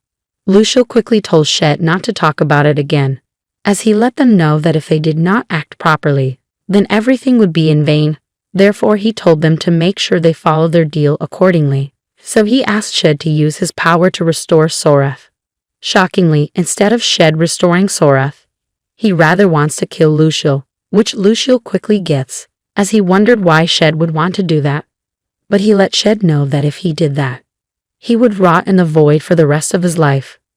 However, Shed replied to Lucia without fear, letting Lucia know that he is not a king, and therefore he cannot command him. All that he is doing for Lucia is just that he is merely helping him. And he wondered why Lucia was so impatient. Therefore, he made Lucia understand that he has to let him out of the Dark King's belly, and then out the world. It was then that he could allow Lucia to turn the world upside down as he liked. But Lucia made Shed realize that it was through Ra's death that the power of light already diminished a great deal, so he asked if Shed would be able to handle the smaller weight of light once the angels enter the void, and she replied that he will, since that is easy for him. So he strategized with Lucia that he would make the winged creatures he made himself to carry as much weight as an angel. Thereafter they would kill the angels together with winged creatures' help. Now he Lucia to give the creatures names. Lucia was concerned with how strong the creatures are, but Shed has no clue about that. Instead he just moves on to fix Soreth. Lucia was observing Shed, as it shows on his face that he did not trust Shed. He now understands in his mind why Lord Ra set up rules and regulations, which must be because of Shed, who has been able to create things. Lucia was not happy with Shed being able to create things, but he had no choice rather than to work with them, so he decided to give the creatures a look. Moreover, it was Lord Ra who made the first creation, after Dark Lessa, even before the angels were born, whereby Ra was said to have set the moon into the sky for Shed, instead of Ra marking Shed as a failure, which made Lucia think that Ra must have managed to appease Lord Dark Lessa's hunger by simply stuffing him into the void. They eventually got to where the creations were, and when Lucia saw them, he wondered what kind of name humans would give to them. Lessa was seen as he was trying to calm Curly and Reynald down, as they were both fighting over Dr. Mina. Actually, it was Curly who started it, and Reynald felt like it was not good for him to behave that way, so Lessa tried to stop them from fighting. But they did not. They continued arguing, and that made Lessa felt like he was the one at fault. thinking that the fight all happened because of him. While they were still fighting, Che at the hospital, who had been looking at them, decided to call their attention, and that made them stop fighting. Che then understood that there was really no need for them fighting, as he has been studying them for a while now. Then he turned back from talking to them. Since they already stopped the fight, he then faced the people he was talking to before. He asked them if there was anyone else that wanted to become human among those people, as they were demons and not humans. But no one among those people signified or showed interest in becoming a human. So he turned back, asking those fighting earlier why they were actually arguing when no one was really interested in becoming a human. Everyone was shocked, even Lessa was, as they did not expect that those demon children would not be interested in becoming human. One of the demons asked the others if there is anyone that wanted to become human again, to which no one stepped out. He then asked them about who exactly they were talking about to turn back. One of them felt that the demon who asked the question is probably just suffering from reaching a puberty stage. He got angry when he heard him ask the lady about what she knows about him, to which the man stepped him and stopped him. The man then asked Lessa if this is really the best idea and if he is okay even though these demons are just kids yet. He then replied that she has brought him young demons who haven't done any wrong, and he could only gather as many as he could so no one was left alone. Lessa then talked to the demons that the power was never meant for them as they still have the chance to return. The young demon then retorted, asking Lessa why is he preaching to them since he can't even do anything not. He claimed that the powers is his and no one else. He then asked if Lessa wants to become a believer, then he might just take him to the balloon seller if Lessa tried crawling between his legs. He got slapped by another demon, a third-generation pentahorn who was the balloon seller. The young demon then asked why he's here since it was his balloon that he bought, to which the balloon seller claimed that he cannot remember something like that, and that the one who made them is Lessa, who he referred to as God that appears in the Bible. The young demon was shocked when he got to know that is Lessa, and also pointed at the woman demon who was with the human that she is also a third-generation pentahorn, asking the young demon to act accordingly. The woman demon and others were shocked that there are indeed two third-generation pentahorn. He then informed them that he couldn't care less for the reasons he became demons, however the world they know is no more because Ares is dead, and that if they don't listen, then they would also become a thing of the past, and should be thankful that God was at their side at the end of the era. The woman demon and the man were later seen at the corridor discussing the young demons that were brought, into which he wondered if Lucy is still alive according to what Lessa said, and that about him being the test subject for the experiment, it's not that she is not scared or sincere, but it was for Lucy, as she wants to see the day where Lucy lives happily and returns to a normal life as soon as possible. The man then said that he wants to help Rhino for the same reason and that he does not want to sacrifice her for that. The young demon who almost disagreed earlier, called Steve, was seen as he wanted to leave by himself but was being advised by the other demon who claimed that if Steve gets caught by the third-generation pentahorn then it's over for him. Steve then claimed that there is nothing like that. It's just an excuse Ares made up in order to manipulate people so he won't be fooled by something like that. And if that sort of god was an evil god in the beginning, then there's no need to trust him anyway. Steve then added that it's better Ares is dead so there won't be anyone to keep them from doing whatever they want, to which he leaped out of the building, to which he was followed by the other demon. At that moment, everyone saw a huge rip with red light on the sky. Steve and the other demon were taken aback when they witnessed a tear in the sky, which was followed by the appearance of something that resembled a large dog flying above them and crashing towards them. They were able to avoid it by avoiding it very instantly. On the other hand, they were so terrified of this thing that it opened its lips and asked them to give it their flesh and voice. During that moment, the other demon had decided to flee, only to later come to the realization that he had abandoned Steve. Therefore, he made a hasty return with the expectations that Steve would still be alive. Following his hasty return, he came face to face with Steve, who was rooted to the ground. He then apologized to Steve for leaving him behind since he was so terrified. Afterwards, he came to the realization that Steve had been possessed by the being who asserted that his name is Zazel and inquired about the location of the angels. However, the second demon attempted to approach Steve in an effort to retrieve him. However, the possessed Steve, who was known as Zazel, turned around to stare at the demon, which caused the demon to flinch in horror. While in a different location, Dark Lessa was observed with Lucy, who inquired about her whereabouts. Following that, Dark Lessa responded by saying that they are currently residing within her dream. Lucy then stated that because Dark Lessa is the deity of death, she was curious about who exactly she is. In response, Dark Lessa stated that she is not interested in naming herself or anything because she only exists to transform everything into ashes, because this is the fate that they are born with. After that, Dark Lessa asserted that she would not spare even a single particle of dust till the moment she passed away. Lucy continued by saying that they ought to spend eternity together, to which Dark Lessa responded by stating that it is inconceivable that she is no longer alive. Dark Lessa comforted Lucy and urged her to give her the response that she would send her to the place she desires. Lucy started crying as she realized that there is no way around it without one of them dying instead of the other. This caused Dark Lessa to do so. Zazel was getting closer to the D-Man and was about to kill him when he realized that the D-Man did not have the solution that he was looking for. When they returned to the building, other young D-Mans went in search of the third-generation Pentahorn and informed him that Steve and his friend had vanished, and that something had also materialized outside the building, as well as the fact that they had initially heard a ruckus outside, leading them to believe that Steve and Aaron were fighting with each other. They did not pay any attention to the situation. The Pentahorn of the third generation was exasperated by the fact that he would be searching for Steve and Aaron, but he eventually came to the conclusion that it would be more beneficial to find a solution to this problem before Lord Lessa finds out about it. He spotted a wreckage on the floor as he was leaving the house, and he couldn't help but ponder what could have actually occurred. After that, he noticed that Aaron was lying on the ground, so he walked closer to check on him.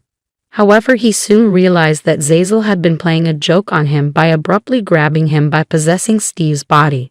However, the Pentahorn of the third generation swiftly used his strength to break free from the grasp, which startled Zazel because he had not expected to find someone possessing such strength. Therefore, in order for him to make use of his abilities in the material world, he requires a body that is composed of flesh.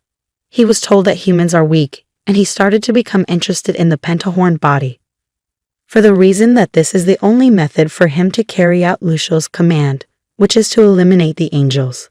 When Pentahorn came to the realization that Steve had been possessed, Zazel responded by stating that he is a daemon of the stars produced by his venerable mother Shed. He also stated that Luciel had given him the name Zazel, and that his mission is to destroy the angels' kingdom and guide humanity to the abyss. It was then that Pentahorn inquired of the identity of Luciel, who was responsible for all of this, and Zazel responded by charging at him with a swift leap and slamming him with his power. Pentahorn, on the other hand, was able to avoid the attack, but he was eventually able to comprehend the gravity of the situation and know that Zazel is incredibly powerful, much more so than Lessa. It was then that he made the decision to take things seriously, took off his shirt, and turned into his D-Man form while electricity crackled all around him. He was able to punch Zazel, who was knocked away, and then he stood up and observed the altered form. It was then that he recognized that Pentahorn might not be a human, and he inquired as to whether or not he is an angel. On the other hand, Pentahorn informed him that he is a human being and that Zazel is simply acting immature. Because of this, Zazel felt that he was being challenged by the taunt, and as a result, he made the decision to take things seriously and was about to reveal his true form. After that, Zazel stated that now that he is aware that Pentahorn is an angel, he will demonstrate to him what is truly true. After that, he mumbled some words, which caused a tremendous red power light to begin to accumulate at his palm.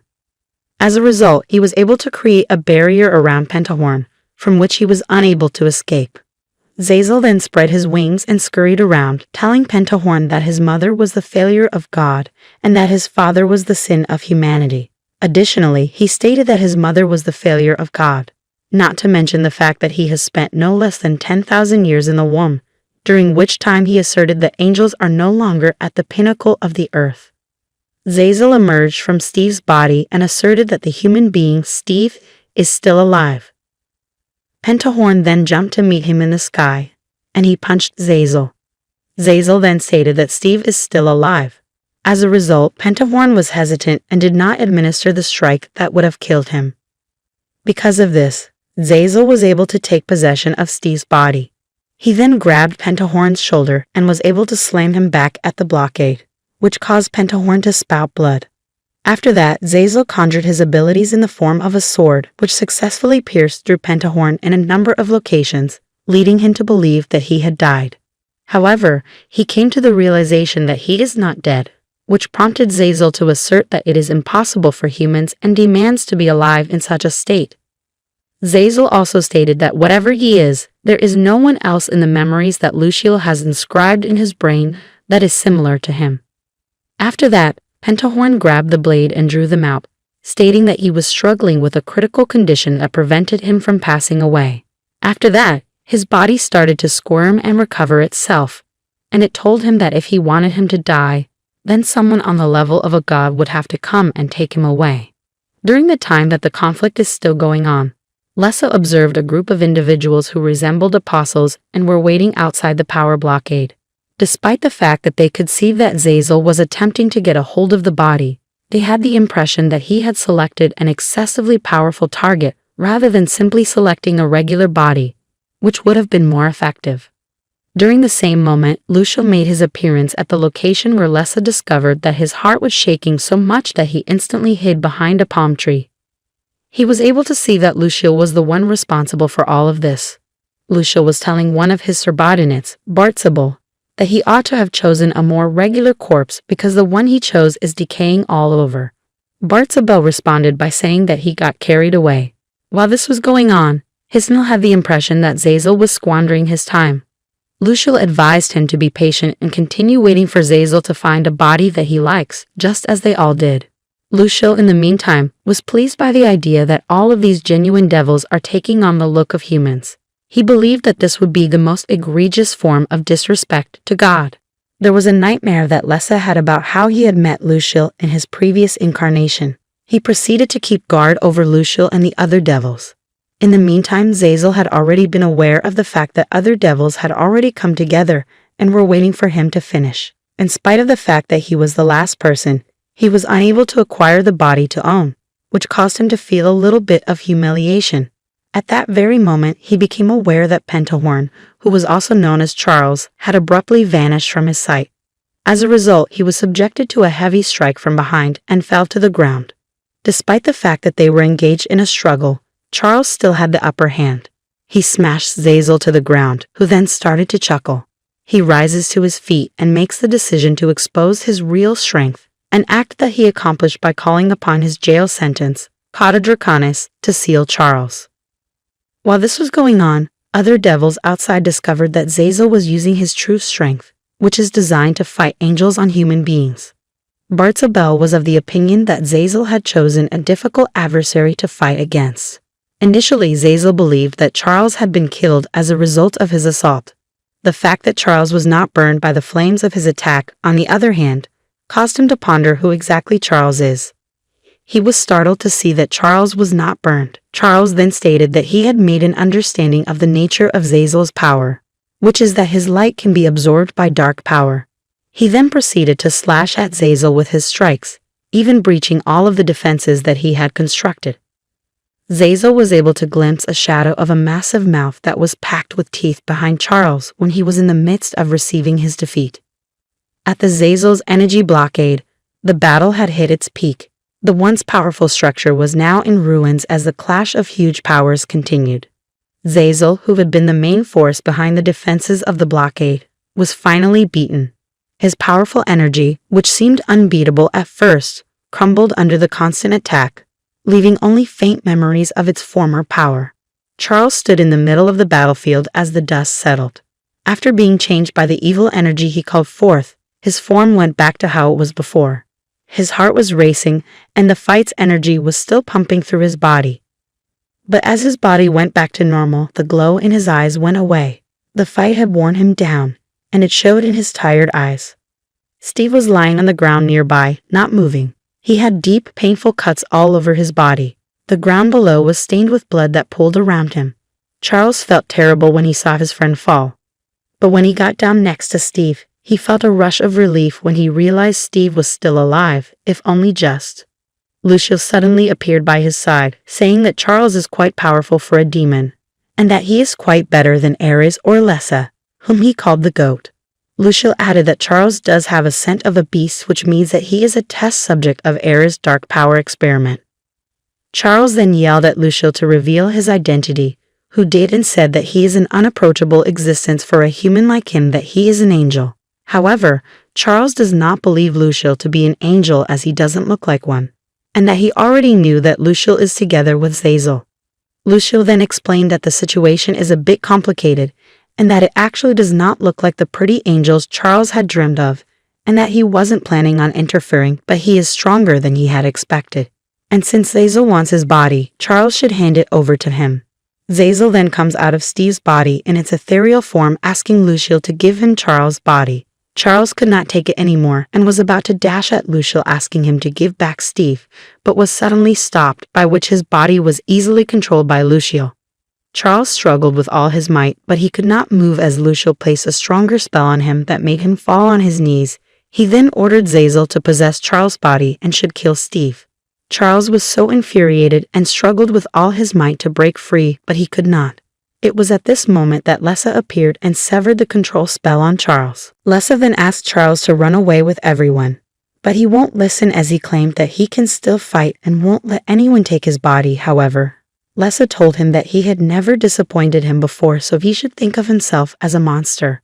Luciel then asked Lessa why he is wearing the clothes that do not suit him, to which Lessa replied that the clothes are a keepsake of Ra, and that he would not allow Luciel's plan to come to fruition.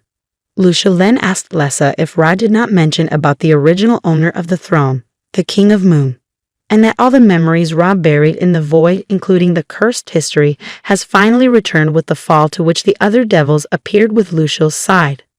While Lessa was looking at the devils, he was perplexed and pondered whether they were demons or apostles. Luciel took notice of this and made fun of him. After that, he went on to say that the creatures of the fallen ones are partially attributable to Lessa, and that because Lessa has had a negative impact on Ra's people, he has merely provided them with a new personality, and that this should not have occurred if it had been the case that people had been created in a horrific manner from the beginning, and that the thing that humankind dread the most is the moment when darkness descends over a world that is in disorder, and it appears that the way forward is beyond reach. On the other hand, this is not the case. Nonetheless, even in the midst of the darkness, events occur that are led by intent, as well as the fact that they have the hope that darkness will conceal their transgressions. The light that reveals their unattractiveness within the darkness is the thing that they are actually terrifying. And this was the reason why the Hunnans continued to generate devils and spirits. Lessa did not utter a single word. Rather, he simply gripped his blade in the appropriate manner as he recalled what Ra had spoken with him about the earth and the fact that they both had a love for it. However, love is the only way for them to find their way. Lessa then proceeded to discuss Ra and the extent to which Ra cherished Luciel. Luciel, on the other hand, did not feel any regret at all, because he asserted that it was the most superior form of amusement when the trust of the eternal being was broken. As a result of this statement, Lessa became outraged, and he immediately went into battle mode with his people changes. As a result, the devils prepared to launch an assault. However, Luciel intervened and prevented them from doing so by asserting that he would punish Lessa just by himself. During this time, Reynald was observed as he was examining his abilities in order to determine the boundaries of his capabilities. He noticed that he had become significantly weaker and believed that he was nothing without Ra. After that, Ramiel did a nibble on the head with his staff, which caused Reynald to become enraged. Reynald said that he would grind the stick to dust if Ramiel attempted to strike him again using his staff. After that, Rabiel inquired as to whether or not he was familiar with the stick that he was holding, to which he responded that it was the spear the apostle had been given by Lord Ra, Lignum Vitae.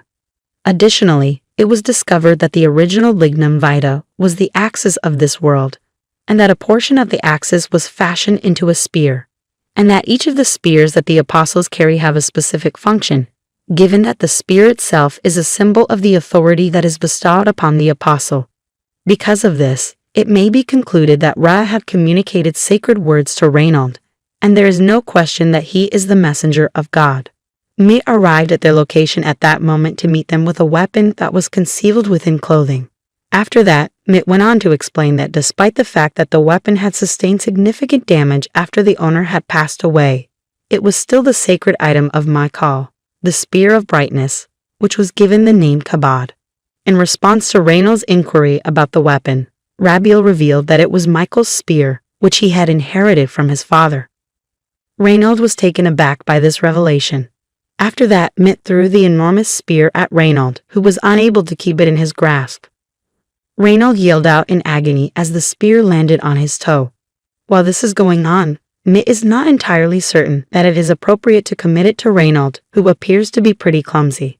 On the other hand, Reynolds was determined to demonstrate his worth, but he was unable to even lift the spear himself. In spite of the fact that Reynolds is Michael's son, Rabiel was able to distinguish that Reynolds is still part human, which means that it will be impossible for him to lift Michael's spear. The only person who is capable of lifting the spear is Mitt. Therefore, Reynolds inquired about what they would like him to do with the spear, stating that it had the feel of a sword rather than a spear. Rabiel responded by explaining that the term spear is symbolic because the shape of the spear may be adapted to suit the needs of any individual user. Reynolds was curious about whether or not his father was able to handle such a huge weapon with ease. He was informed that Michael was unable to handle Kabod, and that in order for Reynolds to acquire ownership of it, he must first comprehend the significance of the weight that Kabod carries. Because the weapon was not his, Reynolds was of the opinion that he could not possess it.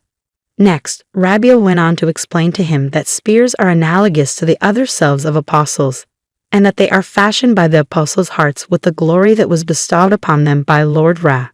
Nevertheless, because Reynolds has succeeded Michael's holy words, he has won the right to have Kabod, and his spear will be born from within Kabod. This is because Michael's holy words have been fulfilled. Mitt was then asked if he had been able to get in touch with Gabriel, to which Gabriel responded that he had not. Additionally, it was stated that the individual had been located, during which time they made the decision to travel to the location, where Mitt continued to carry Kabod. When Reynolds inquired about their destination, he was informed that the most skilled blacksmith of this era was going to be there. They arrived at the destination thanks to Mitt's leadership of the journey. However, they found themselves in an unpleasant situation in which Reynolds was being trodden on. This caused him to become agitated as they attempted to rearrange themselves. At that moment, someone approached them, and it turned out to be someone that Reynolds recognized. He referred to this person as Lexter. When Reynolds saw Lexter, he was taken aback and asked him what he was doing there. Lexter responded by saying that this was his residence and that he believed Reynolds and others were criminals. As a result, Reynolds was skeptical of Lexter because the armory had been robbed a few days earlier. After that, Mitt inquired about Gabriel's whereabouts, asking Lexter, who he referred to as a small human. After that, Lexter responded by saying that Mitt should stop calling him a small human, and Gabriel responded by coming out of the restroom wearing clothes that were intended for humans. Even though Mitt was trying to give Gabriel a hug, he flung Kabod away because he was so relieved to see Gabriel again and to know that he was safe again. After that, Mitt informed Gabriel that he ought not to have consumed human food, to which Gabriel said that he is unable to deny a human being's acts of kindness. It came to Lexter's attention that the customer Gabriel had mentioned was, in fact, Reynolds. Reynolds was likewise taken aback when he discovered that Lexter was the individual who was referred to as the most experienced blacksmith of this era. In the meantime, Lexter stated that he is not a blacksmith but rather a manufacturer of weapons or an engineer as opposed to a blacksmith. Mitt also said that Rabiel is the most intelligent of them all in terms of the world and the so-called trends, and that Rabiel is even aware of telephones. Rabiel, however, was of the opinion that it is the same. The angels, in Lexter's opinion, are rather comical since they believe that people are still using telephones while they are now utilizing smartphones. This is something that Lexter found to be quite humorous. Following that, Lexter inquired about Lucy and Lessa, inquiring whether or not they were doing well. Reynolds responded by stating that no one was doing well, which left Lexter perplexed due to the fact that Ares had passed away. After then, Gabriel stated that he had witnessed the journey that Lexter had taken for the cause of humanity, and that he had realized that his efforts had not been in vain. The cruise of the problem, on the other hand, is deeply rooted, which indicates that the battle is not yet done. In addition, Lexter mentioned that despite the fact that they were able to make the demons disappear with the artificial sun, he continued to get the impression that tomorrow would never arrive. After that, Mitt inquired of Lexter whether he would be willing to assist and continue to fight for their cause. Lexter responded that he would, stating that it was now his chance to support Reinald, and so they parted ways. While Lexter was still in awe of the fact that they are genuine angels, he inquired of Reinald about the ways in which he could be of assistance. Reinald then turned his attention to the Kabod angel. Gabriel and Rabiel were of the opinion that Lexter and Reinald would be able to do what they set out to do. Meanwhile, the three angels were hovering in the skies, wondering if Lexter and Reinald would be able to accomplish what they set out to achieve. Rabiel was then informed by Gabriel that the removal of the white crown could not be considered part of the plan, and that the other brothers must have been furious about it. After that, Rabiel went, stating that other people will be suitably angry at the fact that they have disturbed Kabod. Gabriel and Mitt responded by saying that Rabiel is still the same. It was observed that Luciel and Lessa were engaged in a struggle, during which Luciel called forth the flowers of the emptiness.